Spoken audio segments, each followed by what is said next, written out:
Feel the real fear with us.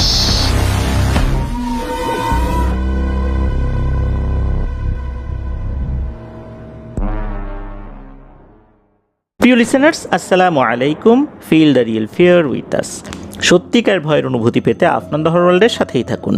দেশ ও দেশের বাইরে যে যেখান থেকে আফনান দ্য হরর ওয়ার্ল্ডের আজকের হরর নাইটের 113তম এপিসোডের সাথে যুক্ত হচ্ছেন বা পরবর্তীতে হবেন, সকলকে জানাচ্ছি শুভেচ্ছা ও ভালোবাসা। আশা করি সবাই ভালো আছেন, সুস্থ আছেন। প্রিয় লিসেনার্স, আজকের এই এপিসোডে দুটি ঘটনা নিয়ে হাজির হয়েছি। আর এই দুটি ঘটনা আমরা পেয়েছি একজন ব্যক্তির কাছ থেকে। ওনার নাম মোহাম্মদ রাকিব। ওনার বাড়ি রাজবাড়ী জেলার সদর উপজেলার গোয়ালন্দ মোড় এলাকার ঢাকাইয়াপাড়া গ্রামে। প্রিয় লিসেনার্স, আপনাদের জানা বা আপনাদের সাথে ঘটে যাওয়া সত্য ভয়ের ঘটনাগুলো আমাদেরকে লিখে বা রেকর্ড করে afnanthehourworldbd@gmail.com এই ইমেল অ্যাড্রেসে ইমেল করতে পারেন। ইমেল অ্যাড্রেসের স্পেলিংটা বলে দিচ্ছি, AFNANTHEHORRWORLDBD afnanthehourworldbd@gmail.com। স্পেলিংটাও আমরা আমাদের ভিডিওর ডিসক্রিপশনে দিয়ে রেখেছি, সেখানে গিয়ে স্পেলিংটা চেক করতে পারবেন। প্রিয় লিসেনার্স, আপনাদের কাছে সত্য ভয়ের ঘটনা, সেটা ছোট হোক, মাঝারি হোক, বড় হোক, এটা কিন্তু আমাদেরকে লিখে বা রেকর্ড করে অনায়াসেই পাঠাতে পারবেন। কোনো দ্বিধাদ্বন্দ্ব ছাড়াই আমাদেরকে পাঠিয়ে দেবেন, কেননা আমরা সত্য ভয়ের ঘটনাগুলো প্রচার করতে খুবই মুখিয়ে থাকি। আর এরকম ঘটনার মধ্যে এমন এমন কিছু ঘটনা চলে আসে যা বহুদিন পর পর আসে। যেমন আজকের এপিসোডের যে প্রথম ঘটনা, এই ঘটনাটি শোনার পর আমার কাছে এক ভিন্ন রকমের অনুভূতি হচ্ছিল। আশা করি আপনাদের কাছেও সেই একই অনুভূতি হবে ইনশাল্লাহ। প্রিয় লিসেনার্স, শুরু করছি আজকের এপিসোডের প্রথম ঘটনা। এই ঘটনাটি ঘটেছিল এই রাকিব ভাইয়ের কাকির সাথে। কাকির নাম হচ্ছে আকলিমা। আকলিমা কাকির বয়স তখন 6 কি 7 বছর, আর ঘটনার সময় 81 কি 82 সাল। আর ঘটনাটি এই আকলিমা কাকি বহুবার বলেছেন, বহুবার, মানে কতবার যে বলেছেন এটা হিসাব করে বলা যাবে না। তো ওই সময় কিন্তু এরকম পাড়া গ্রামে তখনও ইলেকট্রিসিটি আসেনি, মানুষ হারিকেন বা কুপি ব্যবহার করত। আর কাকিদের যে বাড়ি, ওখানে কিন্তু ঘনবসতি না হলেও একদম যে ঘরবাড়ি কম ছিল এটাও বলা যাবে না। আর কাকিদের বাড়িটা রাস্তার পাশে থাকায় তাদের ঘরের পিছনটা রাস্তার দিকে ছিল। বাম পাশে একটা টিউবওয়েল, বেশ বড় উঠান, বাম পাশে একটা গোয়াল ঘর, আর গোয়াল ঘরের সামনে 40 থেকে 50 মিটার দূরত্বে একটা পুকুর। আর কাকিদের বাড়ির পাশে যে টিউবওয়েলটা, এই টিউবওয়েলের পাশে বেশ পুরনো একটা আম গাছ ছিল। এখন অবশ্য সেই আম গাছটি নেই। বাড়ির যে পজিশনটা ওই সময় ছিল সেটাও নেই। সময়ের সাথে অনেক কিছুই বদলে গেছে, নতুন করে ঘরবাড়ি তৈরি করা হয়েছে। কাকির ছোটোবেলায় অনেক চঞ্চল ছিল। আর কাকির মা বাবা কাকিকে কিন্তু অনেক স্নেহ করতেন, ভালোবাসতেন। গ্রামের মানুষ করে কি, রাতের যে রান্নাটা তারা কিন্তু সন্ধ্যার আগেই শেষ করার চিন্তা করেন। কারণ হচ্ছে বাড়ির পুরুষ মানুষ দিনভর অনেক পরিশ্রম করেন, খাটাখাটুনি করেন। সন্ধ্যার পরপরই খাওয়া দাওয়া করে তাড়াতাড়ি ঘুমিয়ে পড়ার চেষ্টা করেন, আর ফজর আজানের পরপরই উঠে পড়েন। তো সেই মোতাবেক একদিন কাকির মা সন্ধ্যার আগেই রান্নাবাড়া শেষ করেছেন।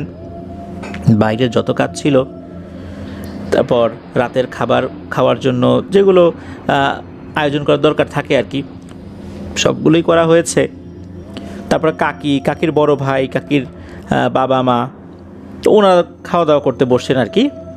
তো কাকির কিন্তু ওই সময়ে একটা বড় ভাই ছিল, ওনার পরে আরও ভাই বোন হয়েছিল, তবে তখনও কিন্তু তারা হন নাই, ওনারা তখন দুইজনই ছিলেন। ওই সময় কাকির বয়স 6-7, আর কাকির বড় ভাইয়ের বয়স হচ্ছে 8-9 হবে, এরকম আর কি। তো ওনারা খাওয়া দাওয়া করছেন। এক পর্যায়ে হয় কি, কাকির যে বড় ভাই, উনি কাকিকে রাগানোর জন্য নানান অঙ্গভঙ্গি করতে থাকেন। হয় না যে ইচ্ছাকৃতভাবে একজন আরেকজনকে বিরক্ত করতে থাকে, জিহ্বা বের করে ভেঙাতে থাকে, তো ওরকম করছে আর কি। এদিকে এই দৃশ্য দেখে কাকির তো হয় ভীষণ রাগ।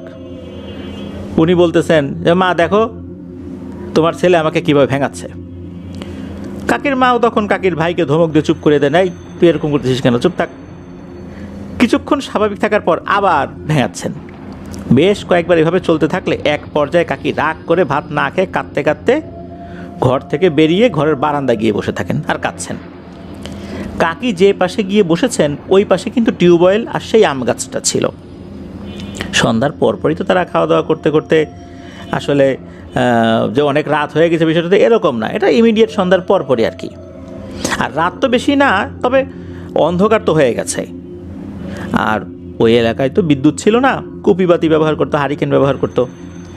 তো কাকি খাওয়া ছেড়ে কাঁদতে কাঁদতে যখন বের হচ্ছিলেন, কাকির মা বাবা কিন্তু তাকে ডাকছিলেন, এই যাস না, ভাত খেয়ে যা, তোর ভাইকে আমরা শাসন করে দিব, আয়, তোর ভাই এখন কিছু করতেছে না তো, আয়।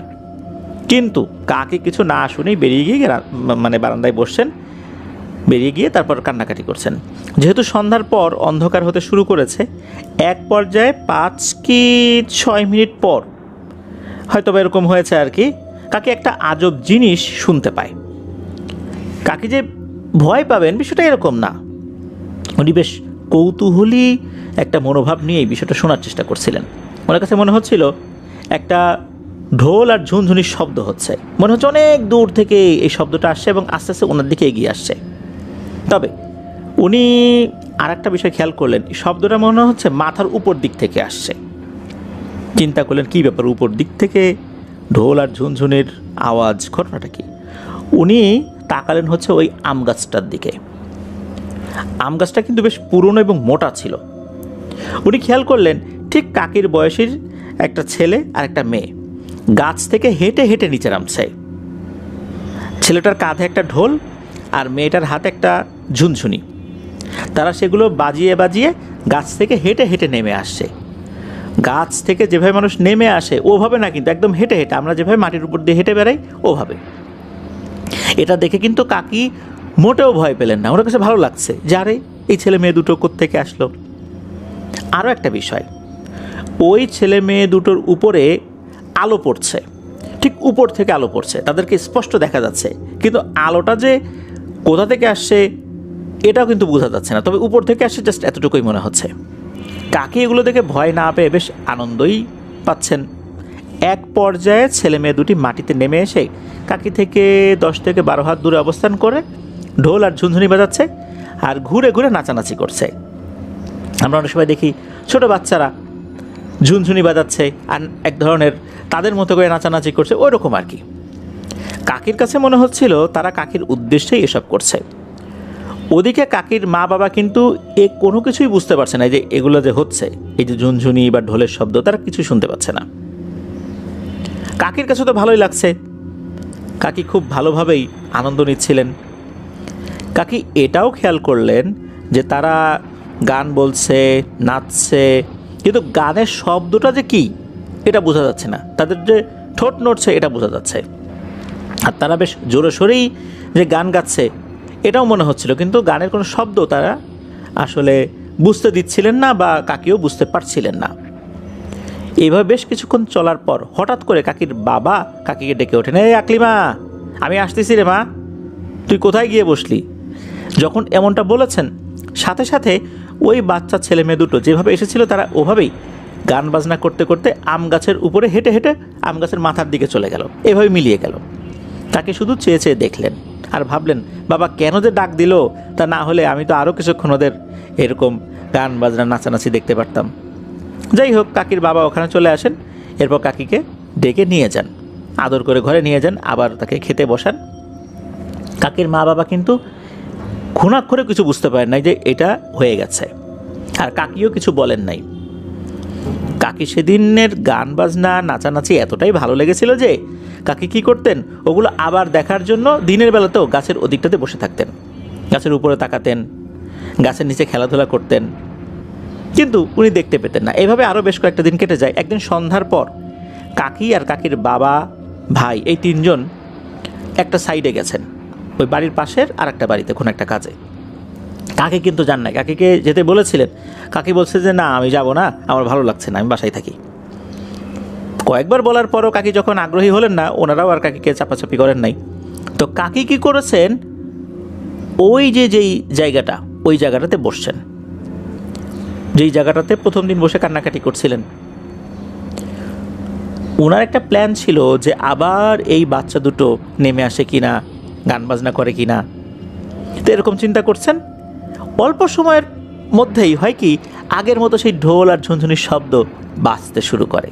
ধীরে ধীরে শব্দগুলো আরও স্পষ্ট হতে থাকে। এক পর্যায়ে কাকি লক্ষ্য করলেন সে আগের মতোই দুটো বাচ্চা ঢোল আর ঝুনঝুনি বাজিয়ে গাছ থেকে হেঁটে হেঁটে নামছে আর গান করছে। তারা গাছ থেকে নেমেই নাচতে নাচতে চারদিকে ঘুরছে বৃত্তাকারে।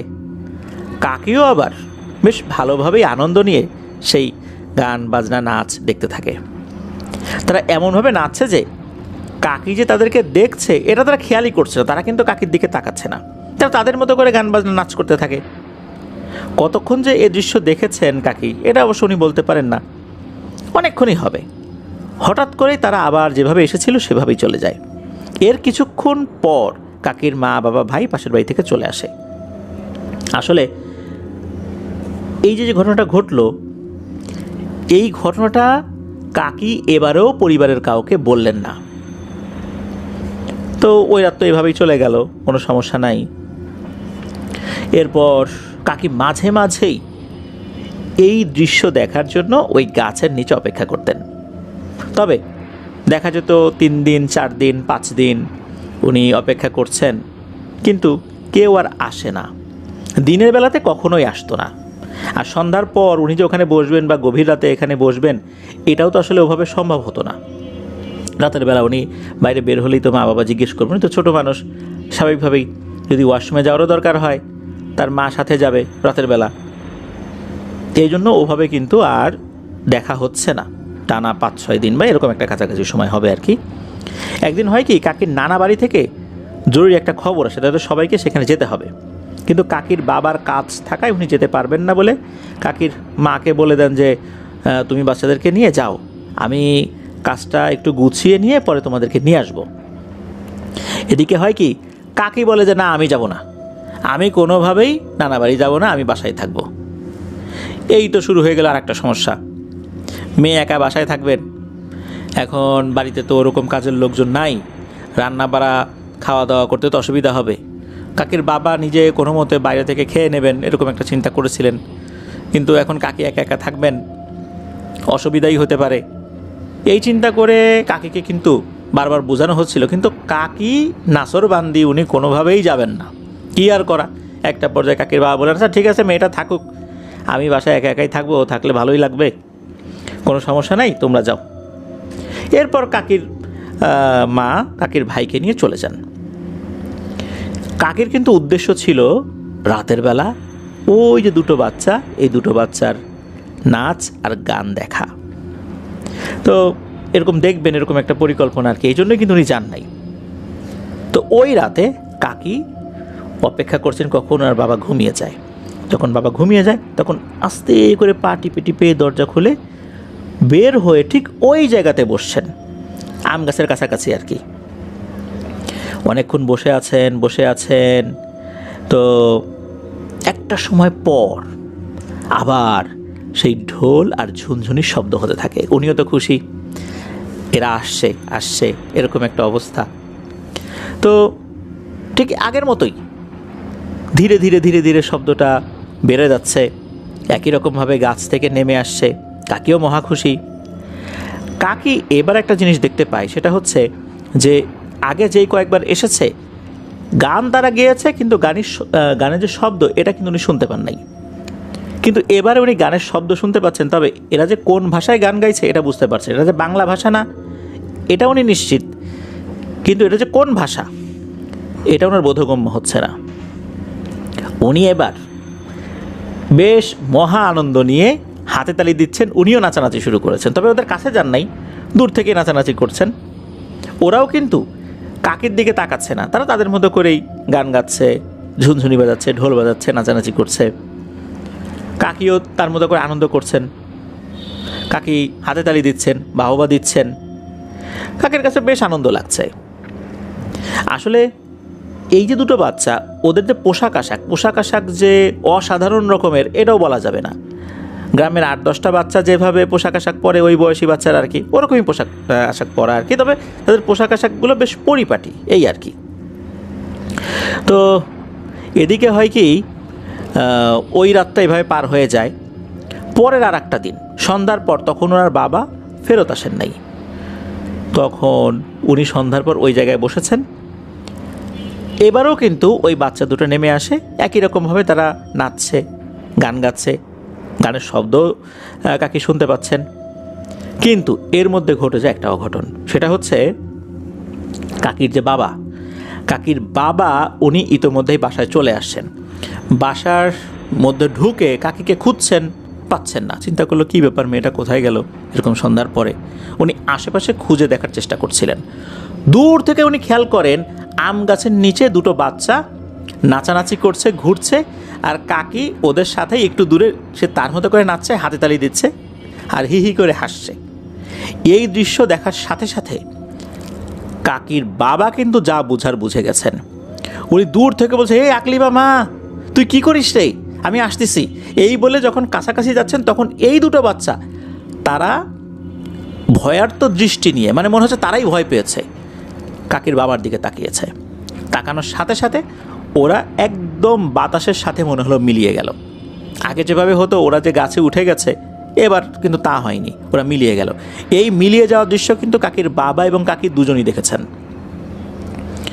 তখন কাকিকে গিয়ে উনি জড়িয়ে ধরেছেন, কোলে উঠিয়ে দৌড়ে ঘরের মধ্যে নিয়ে আসছেন। নিয়ে আসার পর বলছেন যে, এই তুই কী করতেছিলি, এরা কারা? তখন কাকি সব ঘটনা খুলে বলেন যে কিভাবে কি হয়েছে। এরপর তো কাকির বাবা বুঝতে পারছেন যে মেয়েটা কেন কারো বাসায় যায় না, তার নানি বাড়ি গেল না। এটাই হচ্ছে কারণ, সে ওই বাচ্চা দুটোর গান এবং নাচ দেখতে চায়। উনি তো দ্রুত কাকির মাকে খবর পাঠালেন। কাকির মা চলে আসে, উনি আর যান নাই, কাকির মাই দ্রুত চলে আসে। আসার পর বলেন যে এই ঘটনা, তোমার মেয়ে তো এই ধরনের একটা সমস্যায় পড়ে গেছে। তখন আর একজন হুজুরের কাছে যাওয়া হয়।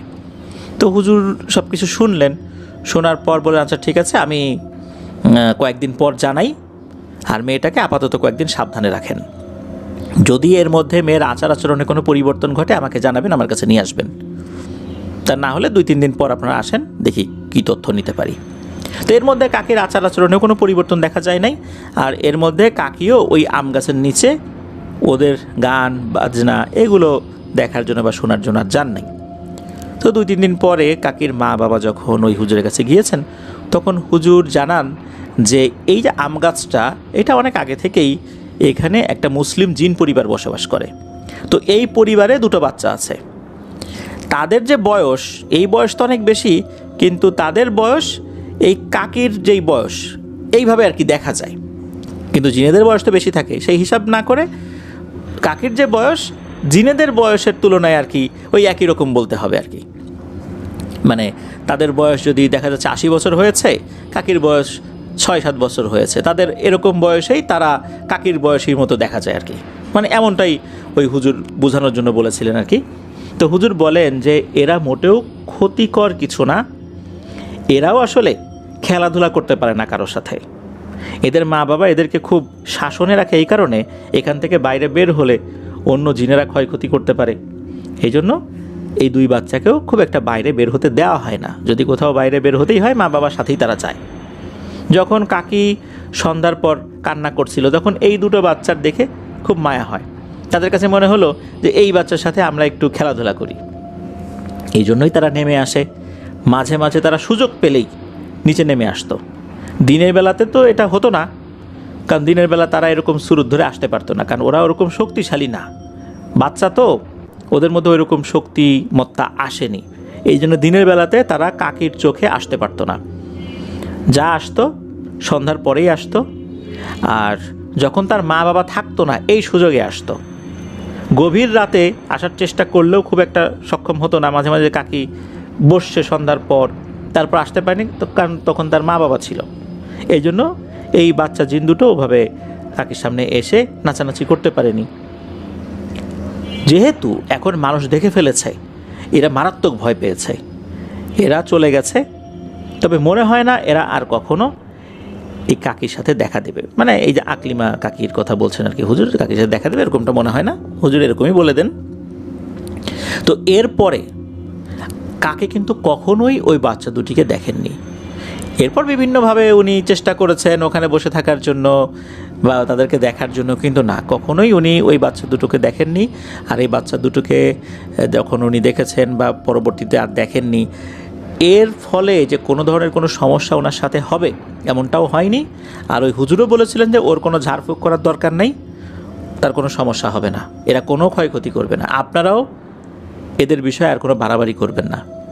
আর এই বিষয় নিয়ে বেশি জানাজানি করলে দুষ্টু কবিরাজরা এখানে এসে ওদেরকে বন্দি করার চেষ্টা করতে পারে, এর ফলাফল ভালো হবে না। সুতরাং আপনারা এই বিষয়টা নিয়ে খুব একটা বেশি আলোচনা করার দরকার নাই।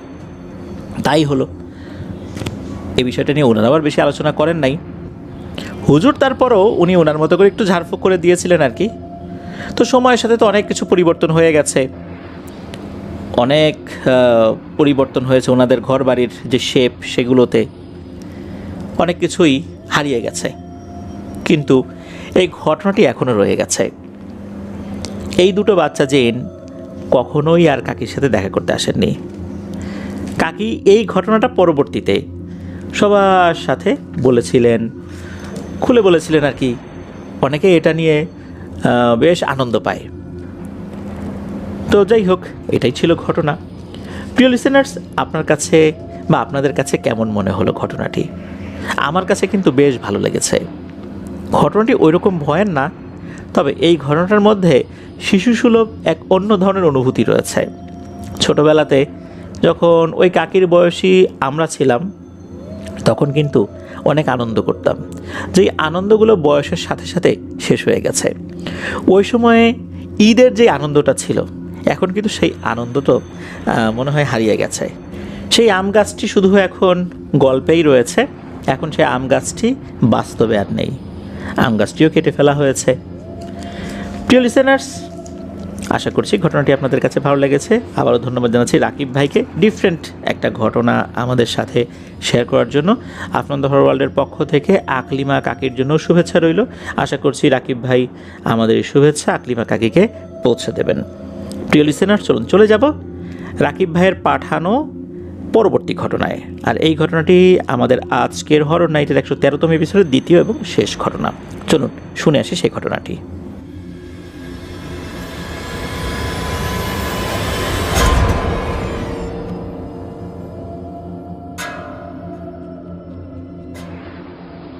আবারও স্বাগতম জানাচ্ছি প্রিয় লিসেনার্স আমাদের এবারের হরর নাইটের 113তম এপিসোডের দ্বিতীয় এবং শেষ ঘটনায়। এখন যে ঘটনাটি আপনাদের সাথে শেয়ার করব, এই ঘটনাটি রাকিব ভাই মূলত সংগ্রহ করেছিলেন। উনি যখন কাজের কারণে চট্টগ্রামে গিয়েছিলেন, তখন একজন ভাইয়ের সাথে পরিচয় হয়। তার সাথে যখন অনেক গল্পগুজব হচ্ছে, বেশ কয়েকদিন ধরে আন্তরিকতা হয়ে যায়, কথা প্রসঙ্গে ওই ভাই একটা বিষয় শেয়ার করেন এই রাকিব ভাইয়ের কাছে। সেই ভাইয়ের নাম হচ্ছে পলাশ শেখ, ওনার বাড়ি নওগাঁতে। তবে শুধু জেলার নামটি বলছি, ডিটেলসে বলছি না, এটার পিছনেও কারণ রয়েছে। এই পলাশ ভাইয়ের বাবার আরও একজন ভাই রয়েছে, অর্থাৎ ওনার একজন চাচা রয়েছেন। পলাশ ভাইয়ের বাবার নাম হচ্ছে নুরু শেখ। পলাশ ভাইয়ের আরও একজন বোন রয়েছে, অর্থাৎ ওনারা দুই ভাই বোন। পলাশ ভাইয়ের যিনি চাচা, ওনার বাবা কিন্তু বড়, এই চাচা হচ্ছে ছোট। এই ছোট চাচার নাম হচ্ছে আব্দুল কুদ্দুস শেখ। তো ওনার একটা মেয়ে রয়েছে, সেই মেয়ের নাম হচ্ছে শিমলা।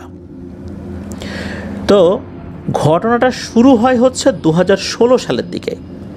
এই যে শিমলার বাবা, মানে এই যে কুদ্দুস চাচা, ওনার একটি ছোট্ট গার্মেন্টসের মতো একটা কারখানা রয়েছে। আসলে এটাকে গার্মেন্টস সরাসরি বলাটাও মুশকিল, একটা ছোট কারখানা আর কি। উনি কী করেন, ওই যে বড় বড় যে গার্মেন্টস কারখানাগুলো রয়েছে বা ফ্যাক্টরিগুলো রয়েছে, সেখান থেকে কিছু কাপড়, ঝুট কাপড় কিনে নিয়ে আসেন। এগুলো সেই ধরনের কাপড় যে কাপড়গুলো কাজে লাগে না, কাটিং হওয়ার পর দেখা যাচ্ছে যে এগুলো আর কাজে লাগানো সম্ভব না। তখন ওনারা কী করেন, বা ওনার মতো যারা আছেন, এই যে কুদ্দুস চাচার মতো যারা আছেন, তারা ওই গার্মেন্টস কর্তৃপক্ষের কাছ থেকে এই কাপড়গুলো কিনে এনে বাচ্চাদের জন্য ছোট ছোট জামা, অর্থাৎ ছোট বাচ্চা যারা আছে তাদের জন্য রেডিমেড জামা তৈরি করেন।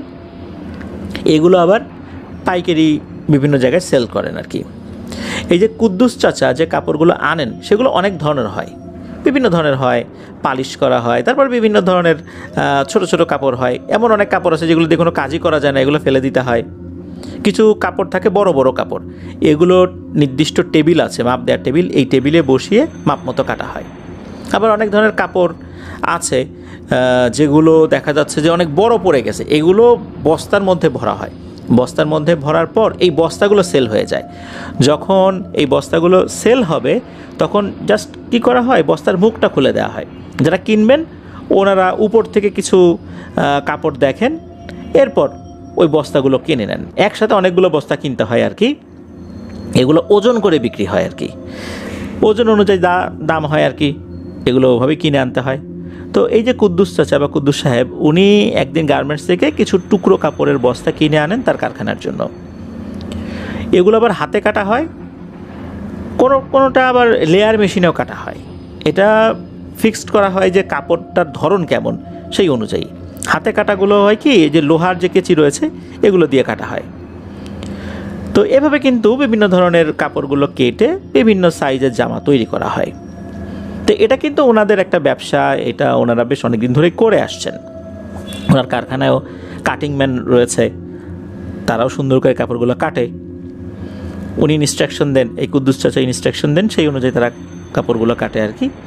আর তার এই কারখানা থেকে তার বাড়ির দূরত্ব মাত্র পায়ে হেঁটে 2 থেকে 3 মিনিটের পথ। আর যাতায়াতের তো কোনো অসুবিধা নাই, ওনারা মোটামুটি সব ওভাবেই হ্যান্ডেল করছিলেন আর কি, কোনো সমস্যা হচ্ছিল না। ওনার পরিবারের সদস্যরাও সবসময় কারখানায় আসে, আবার দেখা যাচ্ছে যে অনেক রাত পর্যন্ত বসে বসে গল্পগুজব করছে। মানে একদম বাড়ি আর কারখানা একই রকম বলা চলে আর কি। দেখা যাচ্ছে যে ওনার মেয়ে শিমলাও আসে, এসে সে নিজের পছন্দ অনুযায়ী কিছু কাপড় চয়েস করে। সে চিন্তা করে যে যদি বড় সাইজের কোনো কাপড় পাই, এটা দিয়ে আমি নিজের জন্য কোনো কিছু তৈরি করব। শিমলাও কিন্তু সে সেলাই কাজে বেশ পারদর্শী, তার একটা পা চালিত সেলাই মেশিন রয়েছে, সেটা দিয়ে সে নিজের জামা নিজেই তৈরি করে। তো একদিন হয়েছে কি, এই যে শিমলা সে কারখানায় আসছে, আসার পর নতুন বস্তা নিয়ে আসা হয়েছে। ওই বস্তাগুলো আবার খুলে ওই বস্তার ভিতরে থাকা কাপড়গুলো একটা জায়গায় স্তূপ করে রাখা হয়েছে। তো শিমলার নজর যায় একটা কাপড়ের দিকে, যখন নজরটা গিয়েছে, কাপড়টা দেখে ভালো লেগে যায়, এটা অনেকটা সাদা সাদা টাইপের একটা কাপড়, একদম পিওর সাদা না। তখন শিমলা ওই কাপড়টা হাতে নেয়। হাতে নেওয়ার পর দেখা গেল ওই কাপড়ে লাল একটা দাগ রয়েছে। তখন শিমলা মনে করে যে এটা তো থাকবেই, গার্মেন্টসে যখন কাপড়গুলো কাটা হয় দেখা যাচ্ছে যে অনেক সময় কোনো কালি লেগে যায়, গার্মেন্টসের কোনো রং লেগে যায়। সে চিন্তা করেছে যে এটা মনে হয় ওরকমই কিছু। সাধারণত হয় কি, শিমলা যখন কোনো কাপড়ের টুকরো নিয়ে আসে তার বাবাকে বলে। ওই দিন তার বাবা ওখানে থাকলেও সে আসলে বলার প্রয়োজনীয়তা বোধ করেনি, যে সবসময় তো নেই আর কি বলবো, নিজেদের কারখানা। সে ওটা নিয়ে চলে আসে, তার বাবাও খেয়াল করেনি। তো শিমলা ওটা নিয়ে কি করেছে, ঘরে ঢুকে সুন্দর করে ভাঁজ করে টেবিলের একটা পাশে রেখে দিয়েছে, যে সময় করে আমি এটা কেটে কিছু একটা বানাবো। সে টপ জাতীয় কিছু বানাবে আর কি, এরকম একটা প্ল্যান করেছিল। প্রথম দিন রেখে দিয়েছে, বিভিন্ন কাজের ব্যস্ততায় ওটা ওভাবে খুলে এটা যে কাটবে এরকম সময়ও পাইনি, তো ওটা ওভাবেই রেখে দিয়েছে আর কি। 2-3 দিন পর শিমলা একটা স্বপ্ন দেখে। স্বপ্নের মধ্যে দেখে যে কেউ একজন স্বপ্নে আসছে, কিছু একটা বলতে চাচ্ছে। এই অবয়বটা একটা প্রাপ্তবয়স্ক ছেলের, অনেক সুন্দর মায়াবী চেহারা, একবার দেখলে মনে হবে যে দেখতেই থাকি শুধু। শিমলার কাছে স্বপ্নের মধ্যেই মনে হচ্ছে ওই ছেলেটা ওকে কিছু বলতে চাচ্ছে, কিন্তু যতবারই বলতে চাচ্ছে সে কিছু বলতে পারছে না। তখন শিমলার কাছে মনে হয় যে তার ঘুমটা ভেঙে যাচ্ছে, চাইলেও সে ঘুমটাকে আর আটকে রাখতে পারছে না। সে চাচ্ছে যে ঘুমটা আরও হোক, কিন্তু মনে হচ্ছে ঘুমটা ভেঙে যাচ্ছে। তো ঘুম ভেঙে গেল। ওই রাত তো ওইভাবেই চলে গেছে, ওইটা নিয়ে আর কোনো সমস্যা হয়নি। পরের রাত্রে সে একই স্বপ্ন দেখে যে এরকম একটা ছেলে আসছে, একই চেহারার, আগের রাত্রে যেই ছেলেটাকে স্বপ্নে দেখেছিল সে আসছে, কিছু একটা বলতে চাচ্ছে কিন্তু শুনতে পাচ্ছে না। তার যখন ঘুম ভেঙে গেছে, পরে আবারও ঘুমিয়েছে, হয়তো বা রাত 2:30-3টার দিকে স্বপ্নটা দেখেছে। পরবর্তী যখন ঘুমিয়েছে তখন আর এই স্বপ্নটা দেখেনি। দিনভর তার মাথার মধ্যে একটা চিন্তায় ঘুরপাক খাচ্ছে, আচ্ছা যে এই স্বপ্নটা আমি দেখছি এটা কি অবচেতন মনে দেখছি? আর যেই ছেলেটাকে দেখছি একে তো এর আগে আমি কখনো দেখি নাই, আরে আসলে কি বলতে যাচ্ছে? শিমলা যখন কলেজে গিয়েছে, কলেজে যাবার পর তার এক মেয়ে বান্ধবীর কাছে বিষয়টা শেয়ার করে, যে জানিস আমি না এরকম স্বপ্ন দেখতেছি। ওই মেয়েটা বলে, আরে ধুর, এসব কি দেখিস না দেখিস, তোর বিয়ের বয়স হয়েছে তো এই জন্যে এই ছেলেদেরকে স্বপ্নে দেখতেছিস, কই মেয়েদেরকে তো স্বপ্ন দেখলি না, এগুলা কিছুই না। তখন আবার আরেকজন বান্ধবী আসে, সে ওই বিষয়টা শোনে, তারাও বিষয়টাকে একদম হাসি তামাশা করেই উড়িয়ে দেয়। তারা এটা নিয়ে বেশ হাসি তামাশাই করে যে হ্যাঁ তোমার বিয়ের বয়স হয়েছে, এখন কিছু বলতে পারতেছো না, এখন ওই স্বপ্নের কথা বলে আমাদেরকে বোঝাইতে চাচ্ছ না, তা আমাদেরকে বলিস কেন, মা বাবারে বল, তারাই বিয়ে শাদী দিয়ে দেবে। এইভাবে আর কি তারা মজা করছে, কিন্তু আসল সমস্যাটা কিন্তু কেউ ধরতে পারেনি। ওদিনকার মতো তো শিমলা কলেজ থেকে বাড়িতে চলে আসে। সেদিন রাত্রে আবারও স্বপ্নটা দেখতে থাকে, দেখে যে এই ছেলেটা এখন কথা বলছে আর শিমলা কথা শুনতে পাচ্ছে, বুঝতেও পারছে। অথচ বিগত বেশ কয়েকবার স্বপ্ন যখন দেখেছে তখন কিন্তু এই ছেলেটা কথা বলার চেষ্টা করছিল, বলতে পারেনি, কিন্তু আজকে সে কথা বলছে। ছেলেটা বলছে যে তুমি অনেক আগে থেকে তোমার মা বাবার দেয়া একটা তাবিজ গলায় পড়তা, এই কারণেই আমি তোমার সাথে যোগাযোগ করতে পারছিলাম না, আমি যা বলার চেষ্টা করতাম সেটাও বলতে পারতাম না, আর এটার পিছনে তাবিজটা একটা কারণ ছিল, আর যতটুকু শব্দ উচ্চারণ করতে পারতাম সেটা তোমার কান পর্যন্ত পৌঁছাতো না। তুমি আজকে যখন গোসল করতে গিয়েছিলে তখন টিউবওয়েলের পাশে গলা থেকে ওই তাবিজটা খুলে পড়ে গেছে, আর এই কারণেই আমার কথাগুলো আজ তুমি বুঝতে পারছো। তখন ওই যেই অবয়বটা, ওই অবয়বটা স্বপ্নের মধ্যেই তাকে বেশ কিছু কথা বলে যে তোমাকে আমার অনেক ভালো লেগেছে, আমি তোমার সাথে থাকতে চাই, তুমি কি আবার বন্ধু হবে। এই কথা শোনার পর শিমলা কিন্তু স্বপ্নের মধ্যেই ভাবছে আসলে তো আমার গলায় তো একটা তাবিজ ছিল, অনেকদিন ধরে সেটা ব্যবহার করছি, মা বাবা দিয়েছিল, কিন্তু কী কারণে দিয়েছিল তাও ভালো করে জানি না, পরে থাকতে বলছিল ওই জন্য পরে থাকতাম, এই তাবিজটা তো এখন নাই। স্বপ্নের মধ্যে কিন্তু সে গলায় হাত দিচ্ছে, দেখছে যে আসলেই তাবিজটা তার গলায় নেই, আর সে এমনভাবে স্বপ্ন দেখছে মনে হচ্ছে এটা সে বাস্তবেই দেখছে। তো ওই ছেলেটা আবারও বলছে তুমি কি আমার বন্ধু হবে, আমাকে কি তোমার সাথে রাখবে। এদিকে স্বপ্নের মধ্যেই শিমলা গলায় হাত দিয়ে ওই তাবিজটা খুঁজছে, দেখছে যে নাই, সে চিন্তা করলো কোথায় গেল কোথায় গেল, এরকম করতে করতে ঘুম ভেঙে যায়। ঘুম ভেঙেও দেখে যে সে হাত দিয়ে তার গলায় ওই তাবিজটা খুঁজছে, কি দেখলো না দেখলো, গলায় তাবিজটা নাই, আসলেই তো ছিল। স্বপ্নের মধ্যে ওই অবয়বটা সে বলল যে গলার তাবিজটা টিউবওয়েলের ওখানে পড়ে গেছে, আসলে কি এরকম। তো ওই রাত্রে সে আর ঘর থেকে বের হয়ে তাবিজটা খুঁজতে যায় নাই, কিন্তু ঠিকই পরদিন সকালবেলা সে টিউবওয়েলের কাছে গিয়ে ওই তাবিজটা পায়। কিন্তু শিমলা যে কাজটি করে ওই তাবিজটা তার গলায় আর সে পরেনি, চাইলে সে পড়তে পারতো, কিন্তু কি মনে করে সে আর গলায় পরেনি। সে ভাবছে যে এই ছেলেটার অবয়ব আসলে কি বলল তাবিজের কথা, আমি তো ঠিক বুঝলেও ওভাবে তো অনুধাবন করতে পারতেছি না, আসলেই বিষয়টা কি আমার অবচেতন মনে হচ্ছে কি না। যেহেতু শিমলা কলেজে পড়তো, সেহেতু এডুকেটেড, স্বপ্ন কেন মানুষ দেখে, অবচেতন মনেও দেখে, এই বিষয়টা তো সে তো জানে, কিন্তু বারবার এই ছেলেটাই কেন স্বপ্নে আসছে এই বিষয়টা সে বুঝতে পারছে না। তো যাই হোক, তাবিজটা সে আর পড়েনি। ওই দিন রাতের বেলা সে যখন ঘুমিয়েছে তখন সেই অবয়বটা আবারও আসে, সে এসে বলে যে কি শিমলা, আমার কথা তো বিশ্বাস করলা না, আমি বলেছিলাম না টিউবওয়েলের পাশে তাবিজটা পড়ে গেছে, পরে তো ঠিকই পেয়েছ। তখন শিমলা বলে যে হ্যাঁ আমি তো তাবিজটা পেয়েছি। তখন ওই ছেলেটার অবয়ব আবার বলে তুমি তো চাইলে তাবিজটা গলায় পড়তে পারতে, কিন্তু তুমি পড়োনি, আমিও চাই না তুমি ওটা পড়ো, কারণ তুমি যদি আবার এটা পড়ো তাহলে তোমার আর আমার মাঝে আবার দূরত্ব সৃষ্টি হয়ে যাবে। তখন এই যে শিমলা যে স্বপ্নের ভিতরেই বলে তাবিজ পড়া অবস্থায় আপনার কথা তো আমি বুঝতে পারি না কেন।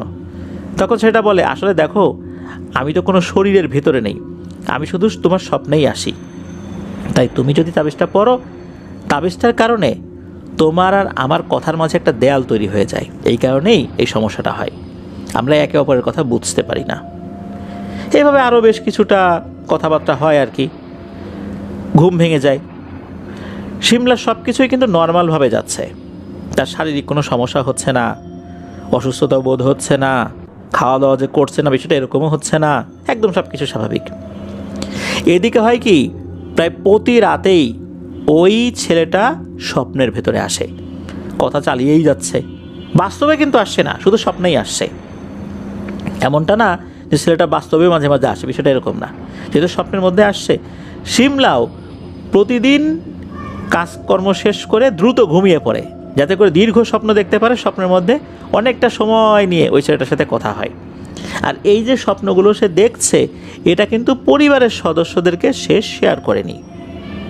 শিমলার মাথায় একবারও আসে নাই যে এইটা অন্য কোনো কিছু হতে পারে। যাই হোক, এরকম বেশ কিছুদিন চলছে। হঠাৎ একদিন পরিবারের সদস্যরা এই শিমলার আচার আচরণে একটা পরিবর্তন দেখে। হঠাৎ করে এই পরিবর্তনটা আসছে। সেটা হচ্ছে, শিমলা খাবার খেতে বসেছে, তখন শিমলা তার মাকে বলছে যে আমাকে অন্যভাবে তরকারিগুলো দিবা। সেটা কিভাবে? ভাতের প্লেট থাকবে, আর যে কয়েকটা তরকারি আছে প্রত্যেকটা আলাদা আলাদা বাটিতে তাকে সামনে দিতে হবে। আমরা অনেক সময় কী করি, ভাতের প্লেটটা নিয়ে ভাত নিয়ে কড়াই থেকে তরকারি ভাতের প্লেটে বেড়ে নেই, অথবা দেখা যাচ্ছে যে বড় একটা বাটিতে আছে সেখান থেকে ভাতের প্লেটে বেড়ে নেই। কিন্তু না, শিমলা বলছে প্রত্যেকটা তরকারি তাকে আলাদা আলাদাভাবে ছোট ছোট বাটিতে দিতে হবে। এ কথা শোনার পর শিমলার মা একটু অবাক হলেও শিমলার বলার মতোই আলাদা আলাদা প্লেটে সব কিছু দিয়ে দেওয়া হয়। চিন্তা করলো যে মেয়েটা মনে আজকে একটু বেশি খাবে, এই জন্য এরকম বলেছে আর কি। এটা নিয়ে কিন্তু তার মা অন্য কিছু ভাবেনি। সেদিন রাতে কি হয় যে একটা অদ্ভুত ঘটনা ঘটে। শিমলা কিন্তু পায়ে নুপুর পড়তো, হেঁটে গেলে ঝনঝন ঝনঝন আওয়াজ করতো, মৃদু আওয়াজ আর কি, বেশি জোরেও না। তো রাতের বেলা তো সবাই ঘুমিয়ে আছে, শিমলার মার ঘুম ভেঙে যায়। শিমলার নুপুরের যে আওয়াজ এটা হচ্ছে, মনে হচ্ছে উঠোন থেকে শব্দটা আসছে। শিমলার মা ভাবলো কি ব্যাপার, উঠোনে নুপুরের আওয়াজ কোত্থেকে আসে। এই চিন্তা করে সে বাইরে গিয়েছে। বাইরে গিয়ে দেখে অদ্ভুত এক দৃশ্য। শিমলা উঠোনের মধ্যে একা একা ফুটবল খেলছে, আর ফুটবলটা এমনভাবে খেলছে, যারা প্রফেশনাল ফুটবলার তারা কিন্তু এমনভাবে খেলে। তারা যখন প্র্যাকটিস করে দেখা যাচ্ছে যে ফুটবলটা দুই পায়ে এমনভাবে তারা নিতে থাকে, এ পা থেকে ও পা, ও পা থেকে এ পা, মানে ওই ফুটবলটা মাটিতে পড়ে না, এমনভাবে ব্যালেন্স করে ফুটবলটা নিয়ে তারা প্র্যাকটিস করে। দুই হাঁটুর উপরে তারা প্র্যাকটিস করে, মাটিতে পড়ে না। শিমলা ঠিক ওভাবে ফুটবল খেলছে। শিমলার মা তো ভীষণ অবাক হয় যে শিমলা ছোটোবেলা থেকে ফুটবল তো দূরের কথা, কোনো বল দিয়েও খেলেছে, একদম ছোটোবেলায় হয়তো বা খেলনা বল দিয়ে খেলেছে, কিন্তু কখনোই তো সে এভাবে ফুটবল খেলেছে এমনটা হয়নি। সে ফুটবল খেলা জানে না, ক্রিকেট খেলা জানে না, এমনি কিছু কিছু খেলা যেটা ঘরোয়া খেলা এগুলো সে জানে। আর এমনভাবে খেলছে মনে হচ্ছে সে একজন প্রফেশনাল ফুটবলার। এটা কিভাবে সম্ভব? আর ফুটবল পেলো কোথায়? কারণ বাড়িতে তো কোনো ফুটবল নাই, শিমলার তো অন্য কোনো ভাইও নাই যে সে ফুটবল খেলবে। তাহলে ফুটবল কোত্থেকে এলো? তখন শিমলা যখন এরকম খেলছিল, শিমলার মা বলে ওঠে, এই শিমলা, তুই ফুটবল পেলি কোথায়, আর এভাবে খেলছিস কেন? তখন শিমলা ভারী একটা পুরুষ কণ্ঠে বলে ওঠে, দেখতে পারছো না খেলছি। যখনই এটা বলেছে, শিমলার কণ্ঠস্বর এমন শুনে তার মা বেশ চমকে ওঠে, 1 মিনিটের জন্য থমকে যায়। শিমলার মা চিন্তা করলো, আচ্ছা যা শুনলাম ঠিক শুনলাম নাকি? মনে হলো যে না, ভুল শুনেছে। এটা মনে মনে ভেবে শিমলাকে আবার বলে, এই শিমলা ঘরে চল। এই কথা বলে শিমলার মা শিমলার হাতটা ধরে টান দেয়, ধরে ঘরে নিয়ে যায়। পরদিন সকালবেলা একটা ছেলে, যার বয়স 7 কি 8 বছর, শিমলাদের পাশের বাড়ির একটা ছেলে আর কি, সে এসে শিমলাকে ডাকছে, ও শিমলা আপু, ও শিমলা আপু, আমার বলটা দাও। আসলে শিমলা কী করেছিল, সন্ধ্যার পর ওই ছেলেটার কাছে গিয়ে বল নিয়ে এসেছিল। সন্ধ্যার পর ছেলেটা পড়তে বসেছিল, তার জানালায় গিয়ে টোকা দিয়েছে। তখন জানালাটা খোলার পর ওই শিমলা বলছে, এই তোর ফুটবলটা আমাকে একটু দে তো। ছেলেটা ভেবেছে যে শিমলা আপু মনে হয় কোনো কাজ করবে, ফুটবল দিয়ে খেলবে, খেলতেই পারে, ওনার বাসায় উনি একা একা খেলতেই পারে, তো ফুটবলটা দিয়ে দিয়েছে। অবশ্য জিজ্ঞেস করেছিল যে, ও আপু তুমি কি ফুটবল খেলতে পারো নাকি, তোমার ফুটবল দিয়ে কী দরকার? তখন নাকি এই শিমলা ধমক দিয়েছিল যে, দিতে বলছি দে, তোরা তো জেনে কী হবে। তো সে তো দিয়ে দিয়েছে। এরপর শিমলার মা বলতেছে যে, আচ্ছা তুই যা, ওই দেখ চোখের নিচে বলটা আছে, নিয়ে যা। তো ছেলেটা ঘরে ঢুকে চোখের নিচে বলটা খুঁজে পায়, বলটা নিয়ে সে চলে যায়। তো শিমলা সকালবেলা কলেজে গিয়েছে। সে যখন বাড়িতে আসে, বাড়িতে আসার পর শিমলার মা তাকে জিজ্ঞেস করছে, আরে শিমলা, তুই যে ছেলেটার কাছ থেকে বল নিয়ে আসলি, তো বলটা কেন নিয়ে আসছিলি? ওই ছেলেটার নাম হচ্ছে শুভ। তো ওই যে শুভর কাছ থেকে বল নিয়ে আসে। তখন শিমলা বলে যে, বল? আমি কি বল খেলতে পারি নাকি? আমি কখন বল আনলাম? না, আমি তো কোনো বল টল আনি নাই। আর আমি জীবনে কি বল টল খেলছি নাকি? বল দিয়ে আমি কি করব? এমনভাবে শিমলা কথাগুলো বলে মনে হচ্ছে শিমলা কিছুই জানে না। তো এই কথাগুলো বলে শিমলা কিন্তু তার মাকে পাশ কাটিয়ে ঘরে চলে যায়। শিমলার মা একটু অবাকই হয়, কিন্তু শিমলাকে কিছু বলে না। এরপর থেকে শুরু হয় আর একটা ভয়ঙ্কর ঘটনা। হঠাৎ করে একদিন শিমলার মা শিমলার রুমে ঢুকেছে। ঢুকে দেখে ঘরের মধ্যে শুধু ধোঁয়া আর ধোঁয়া। মনে হচ্ছে কেউ যদি একসাথে 5-6টা সিগারেট ধরায় বা 5-6 জন একসাথে সিগারেট খায়, রুমের মধ্যে যেভাবে ধোঁয়ায় ভরে যাবে ওরকম হয়েছে। আর শিমলার রুমটাও কিন্তু বেশি বড় না, মাঝামাঝি আকারের রুম। আসবাবপত্র হিসাবে একটা কম্পিউটার টেবিল আর একটা ড্রেসিং টেবিল, একটা আলনা আর খাট, যেটাতে শিমলা ঘুমায়, আর 2টা চেয়ার আছে, জাস্ট এতটুকু, আর কিছু নাই। তো সেই ঘরটার সাথে অন্য রুম আছে, আর ওই ঘরটার মধ্যে যদি 5-6টা সিগারেট একসাথে ধরানো হয়, ধোঁয়ায় ভরে গেলে কেমন অবস্থা হবে?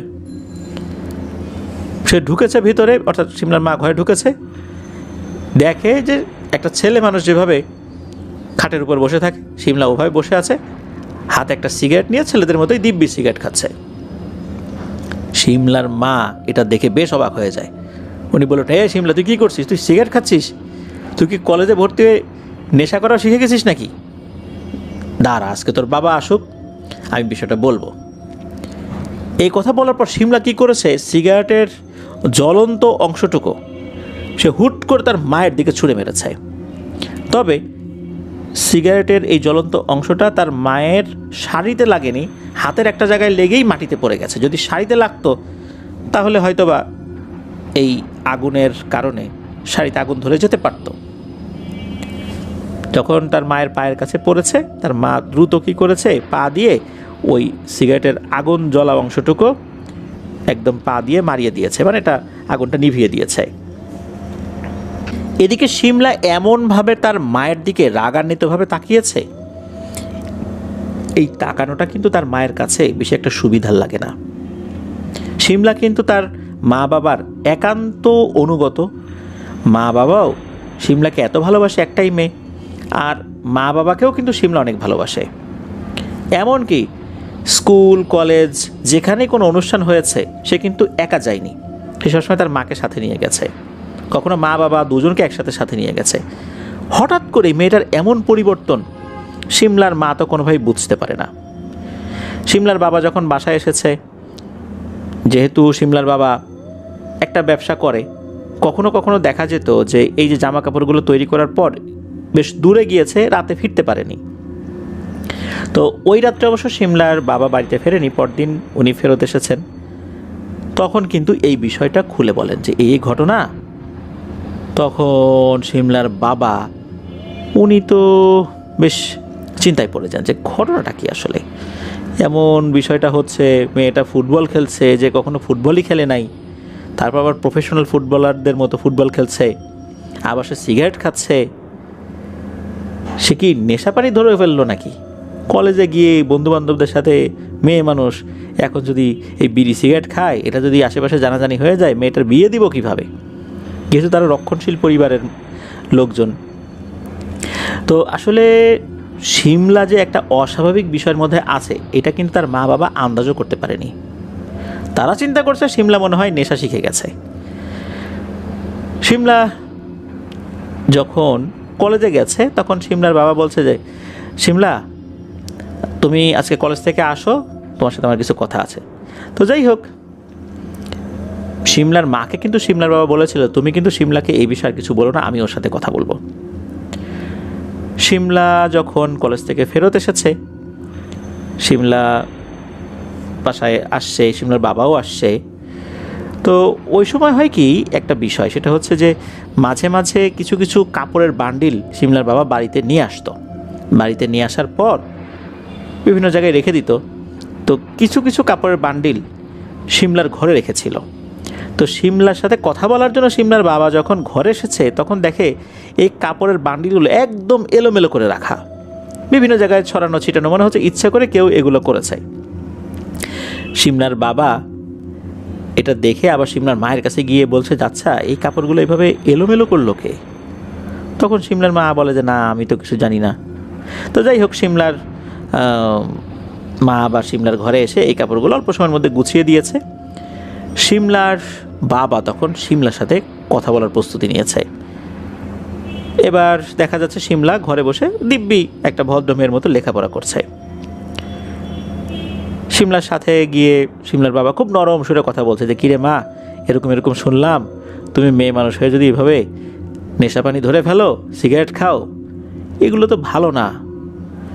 এটা করলে তো আমাদের সম্মান থাকবে না, বিয়ে শাদী কীভাবে দিব? তুমি আমাদের একটাই মেয়ে, তুমি এরকম কাজ করো না। তো এই কথা বলতে না বলতেই হঠাৎ করে শিমলার চোখ মুখ মনে হচ্ছে শক্ত হয়ে গেল, বেশ রাগী একটা চেহারা হয়ে গেল। একটা ভয়ঙ্কর পুরুষ কণ্ঠে বলে ওঠে, এই বেটা, আমি সিগারেট খাবো কি না খাবো এটা কি তোকে জিজ্ঞেস করে খাবো নাকি? হ্যাঁ খাইছি, তা তোর কি রে? আচমকা এই কথা শুনে শিমলার বাবা তো চমকে ওঠে, না রে এ কি, এ কে কথা বলে? অন্য কেউ কথা বললো নাকি আশপাশ থেকে? কিন্তু না, এটা পরিষ্কার একটা ছেলেদের কণ্ঠস্বর শুনেছেন শিমলার বাবা। শিমলার বাবা কিন্তু আর কোনো কথাবার্তা না বলে ওখান থেকে বের হয়ে যান। শিমলার মাকে বলেন যে, শিমলার মা, বিষয়টা কিন্তু আমার কাছে স্বাভাবিক বলে মনে হচ্ছে না, এটা অস্বাভাবিক কোনো বিষয়, কারণ কণ্ঠস্বর এরকম পরিবর্তন এটা মোটেও স্বাভাবিক কিছু না। এরপর শিমলার মায়ের কাছেও অস্বাভাবিক বিষয়গুলো আস্তে আস্তে মনে হতে থাকে। এরপর শিমলার মা খুব গোপনে একজনের কাছে যায়, গিয়ে কিছু পানি পড়া নিয়ে আসে। পরদিন শিমলা যখন কলেজ থেকে বাড়িতে আসে তখন শিমলার মা কি করে, এক গ্লাস পানি শিমলার হাতে ধরিয়ে দিয়ে বলে, মা পানিটা খাতো। শিমলা তো ভদ্র মেয়ের মতোই পানিটা খেয়ে নিয়েছে। এরপর 3-4 দিন একদম স্বাভাবিক সব কিছু, কোনো সমস্যা না। তবে শিমলার আসলে স্বপ্নের মধ্যে কিছু হচ্ছিল কি না এগুলো কিন্তু তখনও জানা যাচ্ছিল না। এর পরে এক রাতের বেলা আর কি শিমলার মা বাবা খাওয়া দাওয়া করেছেন, শিমলাও খেয়েছে। শিমলার মা ওই এঁটো থালা বাসনগুলো বাইরে রাখতে গেছে। আর শিমলা কিন্তু ওর মা বাবার ঘুমানোর সাথে তার কোনো সম্পর্ক নাই, সে একটু রাত জেগে লেখাপড়া করে আর কি। আর যদিও বা সে আগে আগেই খেয়ে নেয়। শিমলার বাবা খাওয়া শেষ করে উঠেছেন, শিমলাও ঘরে চলে গেছে। তখন শিমলার বাবা শুনতে পায় শিমলার ঘর থেকে জোরে জোরে আওয়াজ আসছে, কিছু একটা শব্দ হচ্ছে। তখন শিমলার বাবা শিমলার মাকে ডাকে, ও শিমলার মা, তাড়াতাড়ি আসো তো। তখন তারা শিমলার ঘরে ঢুকে ভয়ঙ্কর একটা জিনিস দেখে শিমলা তার 2 হাত জানালার সাথে খুব শক্ত করে বাড়ি দিচ্ছে। আর এরপর কি করছে, সে যেখানে আঘাত লাগছে ওই জায়গায় কামড় দিয়ে সেখান থেকে মাংস ছুলে ফেলছে। ছুলে ফেলার পর আবার থুতু দিয়ে সেটা ফেলে দিচ্ছে। তার দাঁতে রক্ত, মুখে রক্ত, হাতে একদম রক্তারক্তি অবস্থা। তো এই জিনিসটা কিন্তু ওনা দেখলেন, মেয়ে এরকম করছে, এটা দেখে কি কোনো মা বাবা ঠিক থাকতে পারে? এই দৃশ্য দেখার সাথে সাথে শিমলার মা চিৎকার করে মেয়েকে জড়িয়ে ধরে। শিমলার বাবাও কিন্তু মেয়েকে জড়িয়ে ধরে। শিমলার বাবা তো রেগে শিমলার 2 গালে 2টা থাপ্পড় বসিয়ে দেয়। 2 থাপ্পড় খেয়ে শিমলা অজ্ঞান হয়ে বিছানার উপরে পড়ে যায়। ডাক্তার ডাকা হয়, চিকিৎসা দেওয়া হয়, হাতে ব্যান্ডেজ করে দেওয়া হয়। জায়গায় জায়গায় যে ছিলে গিয়েছিল সেখানে সেলাইও লেগেছে। শিমলার যখন জ্ঞান ফেরে তখন শিমলার বাবা শিমলাকে বলে, এই তোর কী হয়েছে? শিমলা বলছে যে, কি হয়েছে আমি তো কিছু জানি না। মানে এমনভাবে সে কথা বলছে মনে হচ্ছে ওর কিছুই মনে নেই, এত কিছু ঘটে গেছে ও বুঝতেও পারছে না। শিমলার বাবা তখন আর কিছু না বলে শিমলার মাকে বলে যে ওকে একটু খেয়ালে রাখো, আর শিমলাকে বলে তুমি রেস্ট নাও। এরপর শিমলার বাবা রুম থেকে বেরিয়ে তাদের রুমে চলে যায়। শিমলার বাবা শিমলার মাকে বলে, তুমি আজ শিমলার কাছে ঘুমাও, মেয়েটাকে একা একা রেখো না। শিমলার মা রাতে শিমলার কাছে শুয়ে পড়েছে। এদিকে শিমলার বাবা কারখানায় চলে গিয়েছিল, বাড়িতে শুধু শিমলা আর শিমলার মা ছিল। মাঝে মাঝে কাজের প্রেশার থাকলে রাতেও কাজ করতে হয়। সিমলার বাবা সে তো কারখানায় আছে, তো সিমলার মা তো সিমলার পাশেই শোয়া। হঠাৎ মাঝরাতে সে শুনতে পায় ঘরের চালের উপর কী যেন হাঁটাহাঁটি করছে। তাদের ঘর কিন্তু টিনের ছিল, টিনের চালের উপর কিছু হাঁটাহাঁটি করলে কিন্তু বোঝা যায়। তো হাঁটাহাঁটি হচ্ছে, টিনের চালের উপর কটকট শব্দ হচ্ছে। সিমলার মা তাকিয়ে দেখে সিমলা বিছানায় নেই। রুম অন্ধকার থাকলেও ওই যে টিনের চালের আর দেয়ালের মাঝখানে যে গ্যাপটা থাকে, বাইরে লাইট জ্বলে তো ঘরের মধ্যে কিন্তু আলো আসে, ডিম লাইট জ্বালানো লাগে না আর কি। তখন দেখা গেল সিমলা বিছানায় নেই, আর ঘরের দরজাও ভেতর থেকে বন্ধ। ওই রুমটার সাথে কিন্তু অ্যাটাচ ওয়াশরুম নাই যে সে ওয়াশরুমে যাওয়ার জন্য বাইরে গিয়েছে, বিষয়টা এরকম না।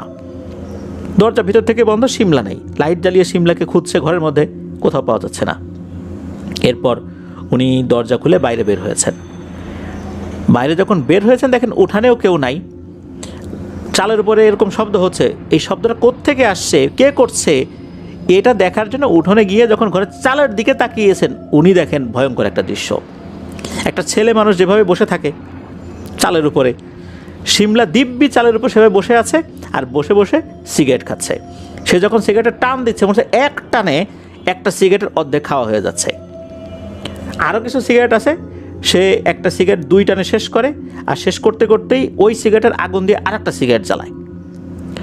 আর তার মা যখন সিমলার দিকে তাকিয়েছে, এই দৃশ্য দেখে তো সিমলার মা ভয় পেয়ে গেছে। সিমলাও খেয়াল করেছে যে তার মা তাকে দেখেছে। সিমলা তখন দাঁত বের করে এমন অট্টহাসি দিচ্ছে, কিন্তু সেই অট্টহাসির কোনো শব্দ হচ্ছে না। মনে হচ্ছে তার মাকে দেখে ইচ্ছা করে সেইভাবে হাসছে। সিমলার মা এটা দেখে তো জ্ঞান হারিয়ে উঠোনে পড়ে যায়। এদিকে হয় কি, সিমলার বাবার কাজ শেষ হয়ে গিয়েছে, সে বাড়িতে ফেরত আসছে। ওই সময় আল্লাহর কি ইচ্ছা, ওই সময় সে ফেরত আসছে। এসে দেখে যে সিমলার মা উঠোনে অজ্ঞান হয়ে পড়ে আছে। সে কিন্তু প্রথমে খেয়াল করে নাই চালের উপর কেউ আছে কিনা। সে দ্রুত গিয়ে সিমলার মাকে ধরেছে, দ্রুত মাথাটা কোলের উপর নিয়েছে। সে মুখের 2 পাশে মৃদু চর দিচ্ছে যাতে করে জ্ঞানটা ফেরত আসে, আর বলছে, ও সিমলার মা, ও সিমলার মা, কী হয়েছে? তখন হঠাৎ করে চালের উপরে মনে হচ্ছে কেউ চর দিচ্ছে। ইচ্ছা করে যদি কেউ টিনের চালের উপরে চর দিতে থাকে কেমন শব্দ হয়, ওই রকম শব্দ। এই শব্দ শুনে যখন সিমলার বাবা চালের উপরে তাকিয়েছে, তখন দেখে সিমলা চালের উপর বসে আছে, সিগারেট খাচ্ছে। আর তখন সিমলা তার বাবার উদ্দেশ্যে কথা বলতে থাকে, ভয়ঙ্কর এক পুরুষালী কণ্ঠে বলতে থাকে, এই বেটা শোন, ওকে আমার থেকে দূরে রাখার চেষ্টা করবি না ভুলেও। আমি ওর সাথে থাকবো, না হলে ওকে নিয়ে যাব। এইটা শোনার পর সিমলার বাবা তো আরও মারাত্মক ভয় পেয়ে যান। এদিকে সেম কথা আবার বলতে থাকে যে ওকে আমার থেকে আলাদা করার চেষ্টা করবি না, ফলাফল কিন্তু ভালো হবে না। তখনও কিন্তু সিগারেট খেয়েই যাচ্ছে। তখন আর একটা কাজ হয়, সেটা হচ্ছে সিমলা কী করলো, ওই চালের উপর থেকে এক লাফ দিল। এক লাফ দিয়ে উঠোনের উপর দাঁড়িয়ে গেল। ঠিক এমন জায়গায় দাঁড়িয়েছে যেটা হচ্ছে সিমলার মা তো শুয়ে পড়েছিল উঠোনে আর কি, অজ্ঞান হয়ে, তার মায়ের পায়ের দিকটাতে এসে দাঁড়িয়েছে। সাধারণত কেউ যদি উপর থেকে লাফ দেয়, লাফ দেওয়ার পর কিন্তু সে বসে পড়ে, কিন্তু মনে হলো সে লাফ দেওয়ার পর মোটেও ঝুঁকে পড়ে নাই, একদম সোজা হয়ে দাঁড়িয়ে গেছে। তখন সিমলার বাবা তো বুঝতে পারলো সর্বনাশ, এর তো জিন ঘটিত সমস্যা খুব ভালোভাবেই শুরু হয়েছে। সিমলার বাবা তখন সিমলার মাকে কোনো মতে ধরে নিয়ে ঘরে চলে যায়। ওই রাতে সিমলা কি করেছে না করেছে এই বিষয়ে সিমলার বাবা আর কোনো চিন্তাই করতে পারেনি। সিমলার মার জ্ঞান ফেরানোর জন্য চেষ্টা করছে। উনি বুঝতে পারছে এখন সিমলার কাছে গিয়ে লাভ হবে না, বাসায় অন্য কোনো লোকজনও নাই, আর এই বিষয়টা বেশি জানাজানিও করা যাবে না। জানাজানি হলে এলাকায় ছড়িয়ে যাবে সিমলাকে জিনে ধরেছে। তখন তো মেয়েটাকে নিয়ে অনেক ধরনের কানাঘুষা শুরু হবে, বিয়ে দিতে সমস্যা হবে। উনি বুঝতে পেরেছিলেন ওনার টুকটাক যতটুকু অভিজ্ঞতা আছে যে সিমলা একাই ঘরে চলে যাবে। তো হয়েছিল তাই। পরবর্তীতে ওনার বাবা বুঝতে পেরেছিলেন যে সিমলা ঘরেই আছে। পরের দিন সিমলার বাবা মসজিদের হুজুরের কাছে গিয়ে সব কথা খুলে বলেন। তো হুজুর বলেন, আমি তো আসলে এই ধরনের চিকিৎসা করতে পারি না, তারপর চলেন দেখে আসি মেয়েটাকে। হুজুর সিমলাদের বাড়িতে এসে সিমলার রুমে যায়, দেখে সিমলা বিছানার উপর শুয়ে আছে, ঘুমাচ্ছে। আর ঘরের ভিতরে প্রচুর পরিমাণে সিগারেট। এই সিগারেট যে কে দিয়ে যায়, সিমলা কোত্থেকে কেনে বোঝা যায় না। আশেপাশে কোনো দোকান থেকে কিনেছে বলেও মনে হয় না। আশেপাশের দোকান থেকে কিনলে তো সেই দোকানদাররা বলতো যে কি কুদ্দুস সাহেব, আপনার মেয়ে দেখি সিগারেট খাওয়া ধরেছে, কেউ না কেউ তো বলতোই। কিন্তু এই সিগারেটগুলো সে আশেপাশের কোনো দোকান থেকে কিনেছে বলে মনে হচ্ছে না, মনে হচ্ছে শত শত সিগারেটের পেছনের অংশ, ফিল্টার যেটা, এটা পড়ে আছে। তাহলে এত সিগারেট সিমলা কোথায় পেল? এটা কিভাবে সম্ভব? এটা নিয়ে তো আসলে সিমলার বাবা খুব চিন্তিত হয়ে পড়লেন, কে দিয়ে যায় সিগারেটগুলো। যাই হোক, হুজুরও বুঝতে পারলেন যে এখানে বড় ধরনের একটা ঝামেলা হয়েছে। হুজুর বুঝতে পারলেন যে আমার মনে হচ্ছে যে আপনার মেয়েকে কোনো পুরুষ জিন আসর করেছে, আমি তো এই সমস্যার সমাধান দিতে পারবো না, আপাতত কিছু ঝাড়ফুঁক করে দিচ্ছি, যত দ্রুত পারেন ভালো কোনো হুজুরের সন্ধান করেন, নাহলে কিন্তু আরও বড় ক্ষতি হয়ে যাবে। এই বলে হুজুর চলে যান। এদিকে কিন্তু সিমলা নানা ধরনের অঘটন ঘটিয়েই চলেছে বাসায়, বাইরে কিছু করছে না, বাড়িতে করছে। একদিন সিমলার বাবা একজন হুজুরকে নিয়ে বাড়িতে আসেন। সিমলার বাবা যখন হুজুরকে নিয়ে বাড়িতে ঢোকেন, সিমলা কিন্তু তখন তার রুমে, হুজুর কিন্তু ওই সিমলাকে দেখেনি তখনও। যখনই বাড়ির উঠোনে পা দিয়েছে, সিমলা ঘরের ভিতর থেকে এত জোরে অট্টহাসি শুরু করেছে আর পুরুষালী কণ্ঠে চিৎকার করে বলছে, এ রে কুদ্দুস, তুই কাকে নিয়ে আসছিস রে? এই হুজুর আমার কি করবে? এটা কিন্তু সবাই শুনছে, বাড়িতে যারা যারা ছিল সবাই শুনেছে। হুজুর আর সিমলার বাবা সিমলার রুমে যায়, গিয়ে দেখে সিমলা বিছানায় বসে আছে আর হাসছে। তখন হুজুর সিমলাকে বলে যে, কি মা, তোমার কি হয়েছে? তখন সিমলা সেই আবার ভয়ঙ্কর একটা পুরুষালী কণ্ঠে বলে ওঠে, এই বেটা, আমি মা না, বাবা বল, বাবা। হুজুর তখন সিমলার ভিতরে থাকা ওই জিনটাকে বলে, বুঝতে পারছি, আচ্ছা বলো তো তুমি সিমলাটাকে কেন কষ্ট দিচ্ছ? ও তোমার কী ক্ষতি করছে? তখন সিমলার ভেতর থেকে ওই জিনটা বলছে, এত কথা তোকে কেন বলবো? তোর সাথে তো এইসব বিষয় নিয়ে কোনো আলোচনা করব না, তুই চলে যা, তোর সাথে আমি শত্রুতা সৃষ্টি করতে চাই না। এই কথা শোনার পর হুজুর তার সাথে থাকা ব্যাগের ভিতর থেকে একটা বোতল বের করেছেন। ওই বোতলে সম্ভবত জমজমের পানি ছিল, নিশ্চিত না, তবে মনে হয় জমজমের পানি ছিল আর কি, এমনটাই জানিয়েছেন। তো হুজুর কি করেছেন, ওই পানি সিমলা যেখানে বসা ছিল, সিমলার গায়ে কিন্তু ছিটান নাই, তার চতুর্দিকে ছিটিয়ে দিয়েছেন, মানে একটা বৃত্তাকারে ছিটিয়ে দিয়েছেন আর কি। তখন ওই হুজুর ওই জিনটাকে বলতে থাকে, এখন বলতো তুই কে, ওকে কেন কষ্ট দিচ্ছিস? ওই জিনটা এসবের কোনো কথার উত্তর না দিয়ে বলছে, তুই কিছুই করতে পারবি না, আমি কে সেটা তোকে কেন বলবো? তখন হুজুর বলছে, তোকে যেটা বলছি সেটা বল, সিমলা ও তোর কি ক্ষতি করেছে, তুই কেন ওকে ধরেছিস? তখন এই কথার উত্তর না দিয়ে জিনটা বলে, এত কথার উত্তর আমি দেব না, আমি ওকে নিয়ে যাব, আর এত কথা বলার সময়ও আমার নাই। আর সিমলা নিজেই অনুমতি দিয়েছে ওর সাথে থাকার, ওর শরীরে ঢোকার অনুমতি ওই দিয়েছে। যখন কেউ তার শরীরের ভেতরে থাকার অনুমতি সে নিজে থেকেই দিয়ে দেয়, তখন কিন্তু তাকে সহজে ছাড়ানো যায় না, এটা কিন্তু তুই নিজেও জানিস। আমি কিন্তু জোর করে ওর কাছে আসি নাই, ও নিজে থেকে আমাকে আমন্ত্রণ জানিয়েছে, আমি তো এখন যাব না, তুই আমাকে তাড়াতে পারবি না। ও নিজের ইচ্ছায় ওর শরীরের অংশ আমাকে দিয়ে দিয়েছে, আমার সঙ্গ ও পছন্দ করে, আমি ওর সঙ্গ পছন্দ করি, তুই বেটা মাঝখানে হাড্ডি হয়ে আসছিস কেন, যা ভাগ এখান থেকে। এদিকে এই হুজুর কিন্তু বুঝতে পারছেন না যে ঠিক আছে একটা জিন আসতে পারে, কিন্তু আসার পেছনে কোন বিষয়টা আসলে কাজ করেছে। তখন হুজুর বলেন সিমলার মা বাবাকে আর কি, দেখেন আমি বুঝতে পারছি যে এই জিনটা সে সিমলার শরীরে সিমলার ইচ্ছাতে থাকছে, সুতরাং একে সহজে তাড়ানো সম্ভব হবে না। যে নিজের ইচ্ছায় তার শরীর ব্যবহারের অনুমতি দেয় তাকে কিন্তু সহজে তদবির দিয়ে ভালো করা যায় না। এখন এই বিষয়টা অনেক কঠিন হয়ে গেছে, এটা আমার সাধ্যের বাইরে, আমাকে ক্ষমা করবেন, এই বলে হুজুর চলে যান। এদিকে হুজুর কোনো ধরনের কোনো ট্রিটমেন্ট না করে চলে গেলেন। এখন কি হবে? সিমলার বাবা কিন্তু অনেক ভেঙে পড়েন, তার একটাই মেয়ে, কি করবেন না করবেন বুঝতে পারছেন না।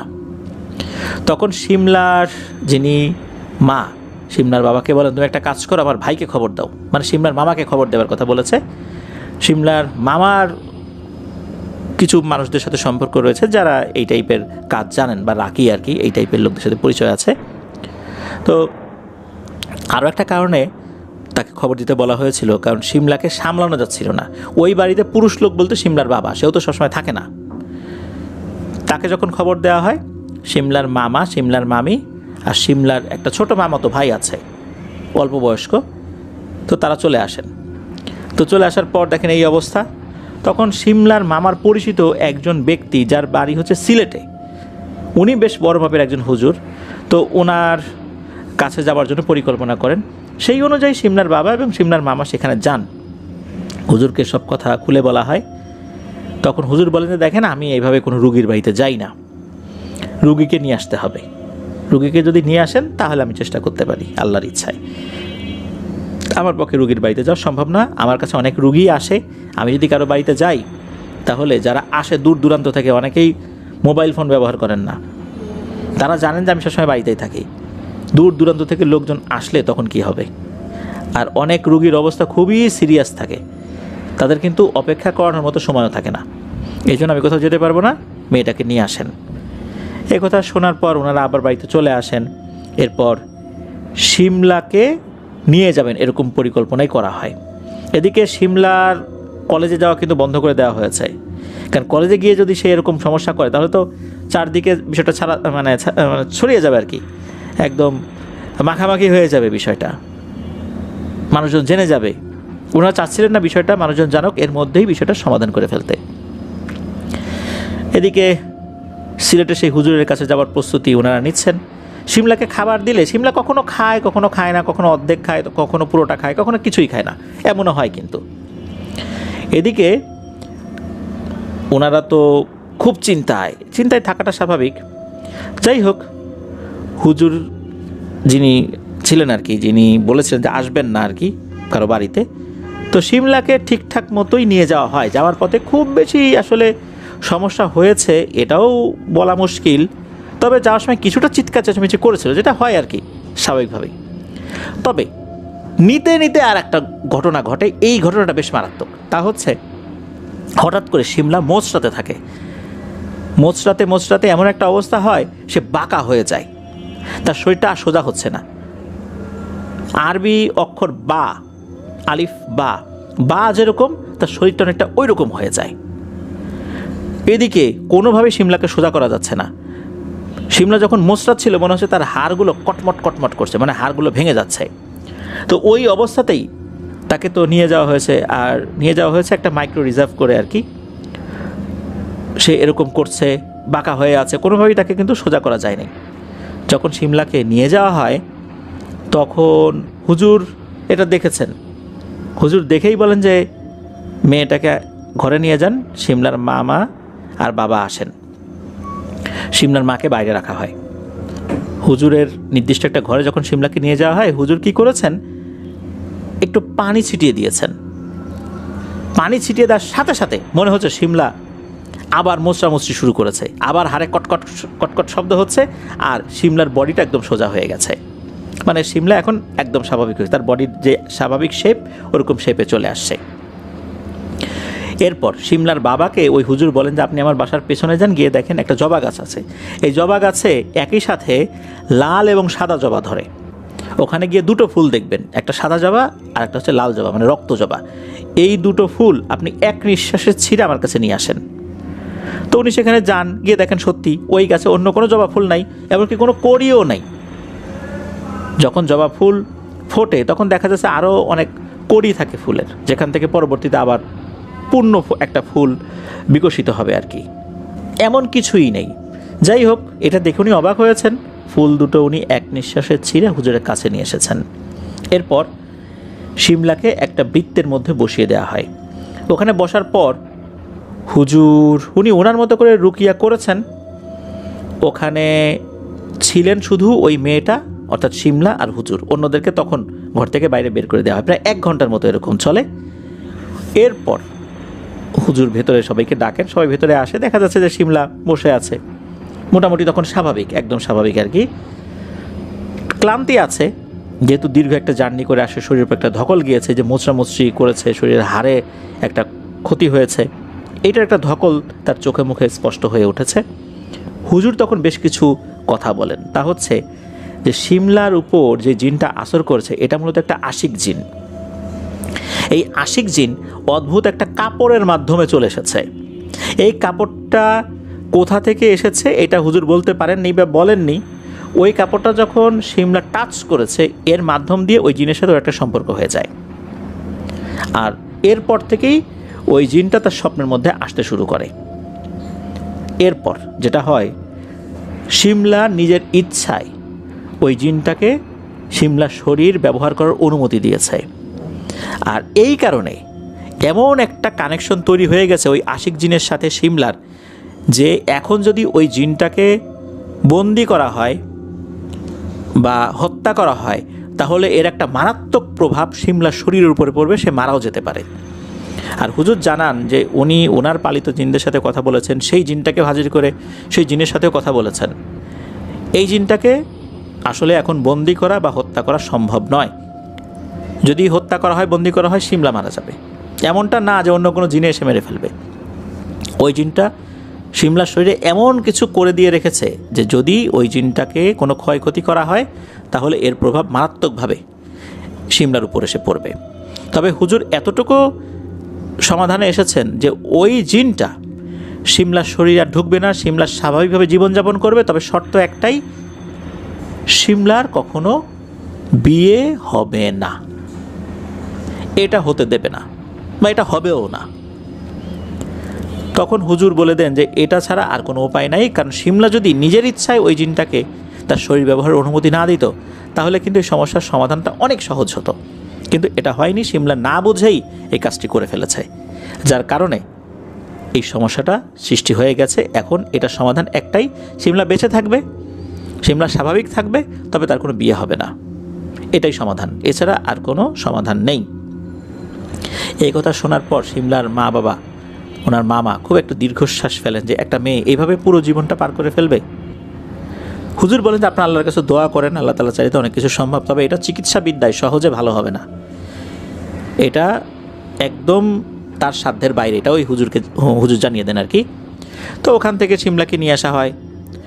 জিনটা সম্পর্কে আর বিস্তারিত কিছু হুজুর জানান নাই।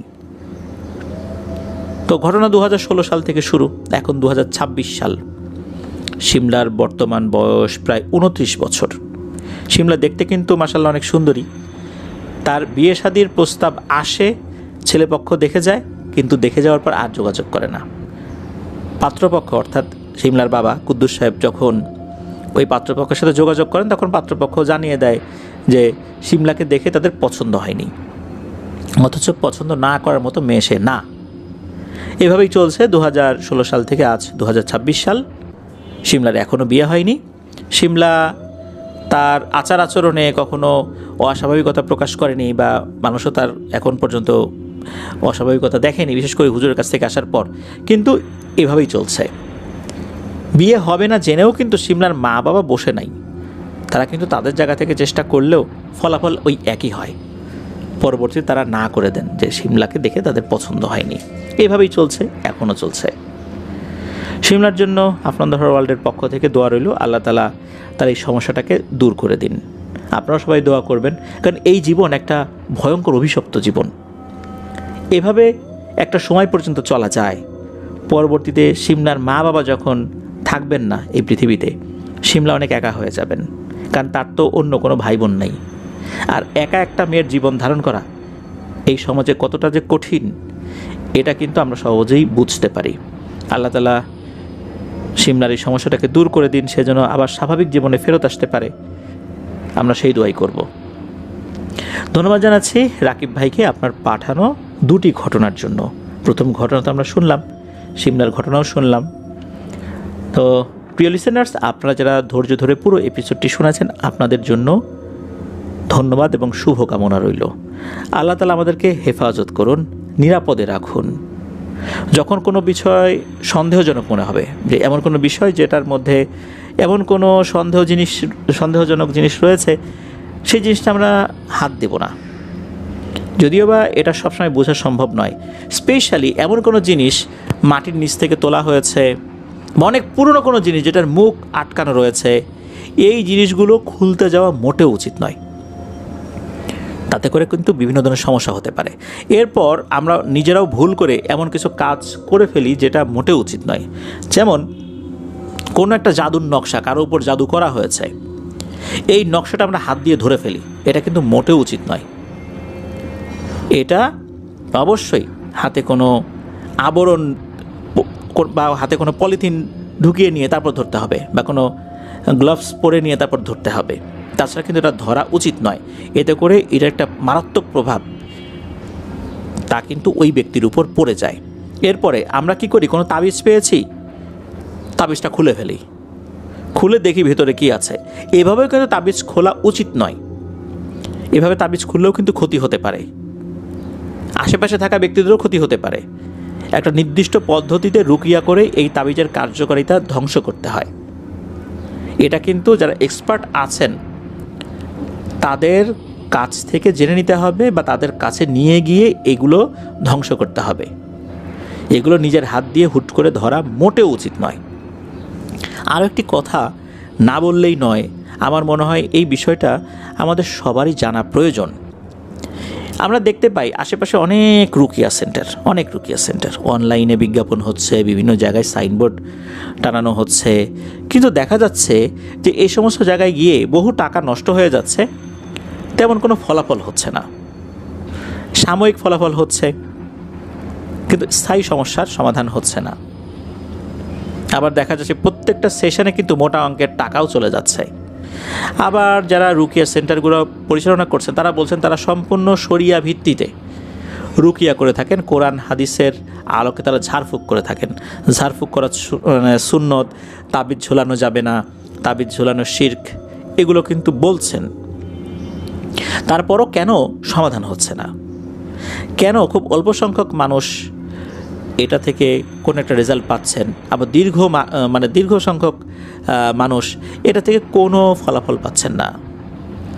এটা নিয়ে যতটুকু অ্যানালাইসিস করে বুঝতে পেরেছে, আমার বোঝা কিন্তু ভুল হতে পারে, তা হচ্ছে যে একটা সময় যারা রাকি ছিলেন, যারা রুকিয়া করতেন, আপনারা প্রিয় লিসেনার্স খেয়াল করবেন, তারা যখন রুকিয়া করতেন বা জিন ঘটিত রোগের কোনো একটা সমাধান দিতেন বা এই সমস্যার সমাধানের জন্য চেষ্টা করতেন, ওনারা কিন্তু কখনোই বলতেন না যে আমি এই চিকিৎসাটা করে দিব, এত টাকা দিতে হবে, আমার ফিস এত টাকা, এগুলো বলতেন না। কাজ শেষ হওয়ার পর কেউ কখনো টাকা নিতেন, কেউ নিতেন না। কারণ হচ্ছে যে এই ধরনের আধ্যাত্মিক চিকিৎসা করার পর সমাধান হবে কি হবে না এটা তো নিশ্চিতভাবে বলা যায় না। কারণ এটা জাগতিক কোনো ট্রিটমেন্টের মতো না। কোনো একজন ডক্টরের কাছে গেলাম, ডক্টরের কাছে যাওয়ার পর ডক্টর রোগী দেখলেন, একটা ফি নিলেন, এটা উনি নিতেই পারেন, কারণ এটা একটা জাগতিক চিকিৎসা। কিন্তু আধ্যাত্মিক চিকিৎসার সাথে রুহের একটা শক্তির প্রয়োজন হয়, তার কলবের একটা শক্তির প্রয়োজন হয়, তার কলবের মধ্যে রুহানি ফ্রিকোয়েন্সির পরিমাণ কত তার একটা ব্যাপার থাকে এর সাথে জড়িত। যিনি চিকিৎসা করবেন তিনি কিন্তু তার একটা আধ্যাত্মিক ক্ষমতা থাকতে হবে, তিনি আমল করে একজন ওস্তাদের সান্নিধ্যে থেকে এই জিনিসগুলো শিখবেন। আর যারা সত্যিকারের, একদম সত্যিকারের যারা রুকিয়া করেন, তাদেরকে চেনার একটা উপায় হচ্ছে ওনারা কখনোই শুরুতে বলবেন না যে আমাকে এত টাকা দিতে হবে। আপনি যখন সুস্থ হবেন খুশি হয়ে যেটা দিবেন, বা সুস্থ না হলেও আপনি যেহেতু একজনের কাছ থেকে একটা সার্ভিস নিয়েছেন, আপনি খুশি হয়ে যদি 1 টাকাও দেন উনি সেদিকে তাকাবেও না, উনি জাস্ট নিয়ে রেখে দেবে। উনি বলবেনও না যে আমি এত দূর থেকে এসেছি, আমার পথ খরচটাও তো দিলেন না, এটাও বলবে না। যদি এটা বলে থাকেন তাহলে বুঝতে হবে যে উনি আসলে রুহানি শক্তিতে দুর্বল। ওনার দ্বারা আপনার সমাধান কতটুকু হবে, অন্তত কোরআন সুন্নাহ অনুযায়ী কতটুকু হবে, এটা বলা মুশকিল। এমন বহু মানুষের কথা আমরা শুনব যে যারা আধ্যাত্মিকভাবে ট্রিটমেন্ট করেছেন, এই ধরনের সমস্যাগুলো সমাধান করেছেন, তারা একটা টাকাও নেননি, বহুদূর দূরান্ত থেকে আসছেন, কোনো ধরনের কোনো টাকা ছাড়াই আবার চলে গেছেন, জোর করে দিলে শুধু পথ খরচটুকু নিয়েছেন। অথচ আমরা এখন দেখতে পাচ্ছি কারো চিকিৎসা ফি বা সেশন ফি 8,000, 10,000, 5,000, আরও কমও আছে, আরও বেশিও আছে। তাহলে এক একটা সেশনে আমরা যেই ফিগুলো দিচ্ছি, আমি জানি হয়তোবা যারা এই ধরনের রাকি আছেন বা রুকিয়া সেন্টারের সাথে জড়িত আছেন, আমার এই কথা শোনার পর অনেকেই আমার উপর ভীষণভাবে ক্ষিপ্ত হয়ে যাবেন। কিন্তু আপনার বুকে হাত দিয়ে বলুন তো, যে এভাবে আধ্যাত্মিক চিকিৎসাগুলো হয়, রুহানি চিকিৎসাগুলো হয়? হয় না। এর ফলে যারা এইভাবে রুকিয়া করছেন ওনারা নিজেরাই কিন্তু ধ্বংসের দিকে এগিয়ে যাচ্ছেন। কেননা এইভাবে চিকিৎসা করার ফলে দেখা যাচ্ছে ওনাদের যেই নিরাপত্তা বলয়, যে প্রতিরক্ষা বলয়টা রয়েছে, এটা নিজেরাই আস্তে আস্তে দুর্বল করে ফেলছেন। ওনারা চিন্তা করছেন আমাদের তো কিছু হচ্ছে না। হ্যাঁ, হবে, একটা সময় গিয়ে হবে। কেননা কোনো একটা বিল্ডিংয়ে যদি একটা ইট খুলে যায় পুরো বিল্ডিংটা কিন্তু ধসে পড়ে না। আস্তে আস্তে আস্তে আস্তে সম্পূর্ণ বিল্ডিংয়ের ইট যখন খুলে যায়, আস্তে আস্তে পিলারগুলো যখন দুর্বল হয়ে যায়, এরপরে গিয়ে ধসে পড়ে। একই রকমভাবে কোনো মানুষ যখন এই ধরনের রোগের ট্রিটমেন্টগুলো করছে, তারা চুক্তি করে টাকা নিচ্ছেন, ভালো হোক না হোক তাকে টাকা দিতে হবে। তো এইভাবে চিকিৎসাগুলো তারা করছেন, আস্তে আস্তে তারা তাদের নিরাপত্তা বলয়কে দুর্বল করছেন। আর এই যে এইগুলোর একটা প্রভাব, এই প্রভাবগুলো কিন্তু একবারে এসে লাগে না। যদি জিনেরা ক্ষতি করার চেষ্টা করে তারা কিন্তু সাথে সাথে করবে না, আস্তে আস্তে তারা দেখবে যে এর নিরাপত্তা বলয়ের অবস্থা কী। যখন পরিপূর্ণভাবে একটা নিরাপত্তা বলয় দুর্বল হয়ে পড়বে বা এমন একটা পর্যায়ে পৌঁছাবে, তখন গিয়ে আক্রমণ করাটা সহজ হয়ে যায়। তখন আক্রমণ করলে এই ব্যক্তি আর কোনো প্রতিরোধ বলয় তৈরি করতে পারবেন না, কারণ তার রুহানি শক্তি একদম শেষ হয়ে গেছে। মানুষের কাছ থেকে টাকা নিতে নিতে তার নৈতিক অবক্ষয় হয়ে গেছে, যা তিনি নিজেও বুঝতে পারেননি। তখন তাকে জিনেরা কিন্তু ধরে বসবে। এই জন্য সত্যিকার অর্থে যারা রাকি, যারা এই ধরনের চিকিৎসা শিখেছেন, তারা কখনোই শুধু টাকার জন্য এগুলো করবেন না। তারা মানুষের উপকারের নিয়তে করবেন। তাদের ওস্তাদরাও সেভাবেই শিখেছেন, তাদের ওস্তাদরাও সেভাবেই শিখেছেন। এইভাবেই কিন্তু এই এলেমগুলো চলে আসে। শুধু বই পড়ে রুকিয়া করলে এগুলো হবে না। হ্যাঁ, সাময়িক কিছু উপকার হতে পারে, কিন্তু দীর্ঘমেয়াদে কোনো উপকার হবে না। সেই ধরনের ব্যক্তিবর্গ এখন খুবই কম পাওয়া যায়। ওই ধরনের ব্যক্তিবর্গ যদি আপনারা খুঁজে পান, যারা কোনো টাকার কথাই বলেন না, খুশি হয়ে যে যেটা দেয় সেটাই নেন, টাকার দিকে তাকিয়েও দেখেন না, বুঝতে পারবেন এমন ব্যক্তিদের কাছ থেকেই আল্লাহ চাহেন তো সমাধান আসতে পারে।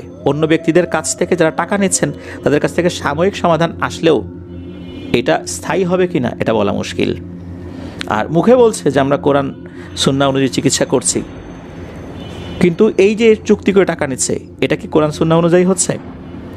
হ্যাঁ, কাজ হয়ে যাওয়ার পর খুশি হয়ে কেউ কিছু দিয়েছে, এটা কিন্তু নেয়ার যেই একটা বিষয়টা, এটা কিন্তু হাদিসে উল্লিখিত রয়েছে। একজন সাহাবীও কিন্তু এরকম নিয়েছেন।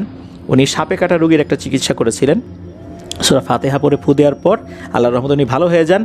খুশি হয়ে ওখান থেকে বেশ কিছু দুম্বা বা ছাগল এরকম উপহার দিয়েছিলেন তারা। উনি সেটা গ্রহণ করেছিলেন। এরপর রাসূল সাল্লাল্লাহু আলাইহি সাল্লামকে বলার পর উনিও সেটা অ্যাকসেপ্ট করেছিলেন যে হ্যাঁ, যেহেতু ভালো হয়ে গেছে। তবে রাসূল সাল্লাল্লাহু আলাইহি সাল্লাম জিজ্ঞেস করেছেন, তুমি কী পড়ে ফু দিয়েছ? কোনো দুর্বোধ্য মন্ত্র পড়ে ফু দাওনি তো? পরে উনি বলেন, না, সূরা ফাতিহা পড়ে আমি ফু দিয়েছি, কেননা সূরা ফাতিহা সকল রোগের শেফা। তখন কিন্তু রাসূল সাল্লাল্লাহু আলাইহি সাল্লাম খুশি হয়েছিলেন। তার মানে হচ্ছে যে কাজ হয়ে গেলে কেউ খুশি হয়ে কিছু দিলে সেটা নেওয়া যাবে, কিন্তু কোনোভাবেই এটা বলা যাবে না আমাকে এত টাকা দিতেই হবে। কিন্তু এটাই কিন্তু হচ্ছে। আপনারা দেখুন, কোনো রুকিয়া সেন্টারের সাথে কথা বলে যে তারা কিন্তু একটা ফিস নিচ্ছেন, আপনারা সেই মানুষদেরকেই খুঁজে বের করুন যারা কোনো টাকার কথা বলে না। হ্যাঁ, টাকা দিতে হবে, আমি এই অর্থে বলছি, যখন একটা মানুষ অনেক কাজ করছেন, কষ্ট করছেন, দূর দূরান্ত থেকে এসেছেন, তার গাড়ি ভাড়ার তো একটা বিষয় থাকে। একটা মানুষ কষ্ট করছেন, এটা আপনাদের বিবেচনা অনুযায়ী কিন্তু এটা দিতে হবে। তো এটা কিন্তু আমাদেরও মাথায় রাখা জরুরি যে একটা মানুষ কষ্ট করছে, তারও পরিবার আছে, উনি এই খেদমতটা আমাদের জন্য করছেন, তারও ঝুঁকি থাকে, ঝুঁকিটা নিয়ে করছেন। এটা আমাদের মাথায় রাখা যেমন জরুরি, ঠিক তেমনি তাদেরও মাথায় রাখা জরুরি যে আগে থেকে চুক্তি করে কোনো টাকা নেওয়া যাবে না। তাহলে আপনার দ্বারা আর যাই হোক দিনের খেদমত হবে না। মানুষের উপকার হতে পারে সাময়িক সময়ের জন্য, কিন্তু আপনি বড় ধরনের একটা বিপদে পড়তে যাচ্ছেন অচিরেই। আর এই বিপদে একবার পড়লে উদ্ধার পাওয়ার আর কোনো উপায় নেই। আল্লাহ আমাদেরকে বোঝার তৌফিক দান করুন। প্রিয় লিসেনার, অনেক কথা বলে ফেললাম। যারা রুকিয়ার সাথে যুক্ত আছেন বা রাকি আছেন, আমার এই কথাগুলো শুনলে কেউ কেউ হয়তো মনক্ষুণ্ণ হতে পারেন। তবে আমার ধারণা, আমি যতটুকু মানুষের কাছ থেকে জেনেছি, বিশেষ করে যারা এই বিষয়ে অভিজ্ঞ আছেন, তাদের কাছ থেকে আমি এরকমটাই জেনেছি। এই অনুযায়ী কথাগুলো বললাম। আশা করি যে আমাদের যারা সম্মানিত লিসেনারগণ রয়েছেন আপনারাও ঠিক এই ধরনের ব্যক্তিদেরকে খুঁজে বের করবেন। তবে আমরা এই ধরনের কোনো ব্যক্তিদের সন্ধান দেই না, দেবও না ভবিষ্যতে। এটা আমাদের কাজ না, আমরা এটা করতেও আগ্রহী না এই ধরনের সন্ধান দিতে। আমরা শুধু মানুষদেরকে ভয়ের ঘটনা শোনানোর মাধ্যম দিয়ে সচেতন করার চেষ্টা করছি, মেসেজ দেওয়ার চেষ্টা করছি। তবে আমরা কোনো রুকিয়া সেন্টার বা কোনো ভালো হুজুর বা রাকির সন্ধান দিতে অপারগতা প্রকাশ আগেও করেছি, এখনও করছি, ভবিষ্যতেও করব। এই বিষয়ে আমাদেরকে নক দিয়েও কোনো লাভ হবে না, ইমেল করেও লাভ হবে না, আমরা এগুলো দেখিও না। আজকের এপিসোড থেকে বিদায় নিচ্ছি। সবাই ভালো থাকবেন, সুস্থ থাকবেন। আমার জন্য দোয়া করবেন, আমার পরিবারের জন্য দোয়া করবেন, আপনাদের জন্য দোয়া রইল, আপনাদের পরিবারের প্রত্যেকের জন্য দোয়া রইল। মহান আল্লাহ সুবহানাহু ওয়া তাআলা আমাদেরকে ভালো রাখুন, সুস্থ রাখুন, নিরাপদে রাখুন, আফনান দ্য ওয়ার্ল্ডের সাথে রাখুন। আসসালামু আলাইকুম।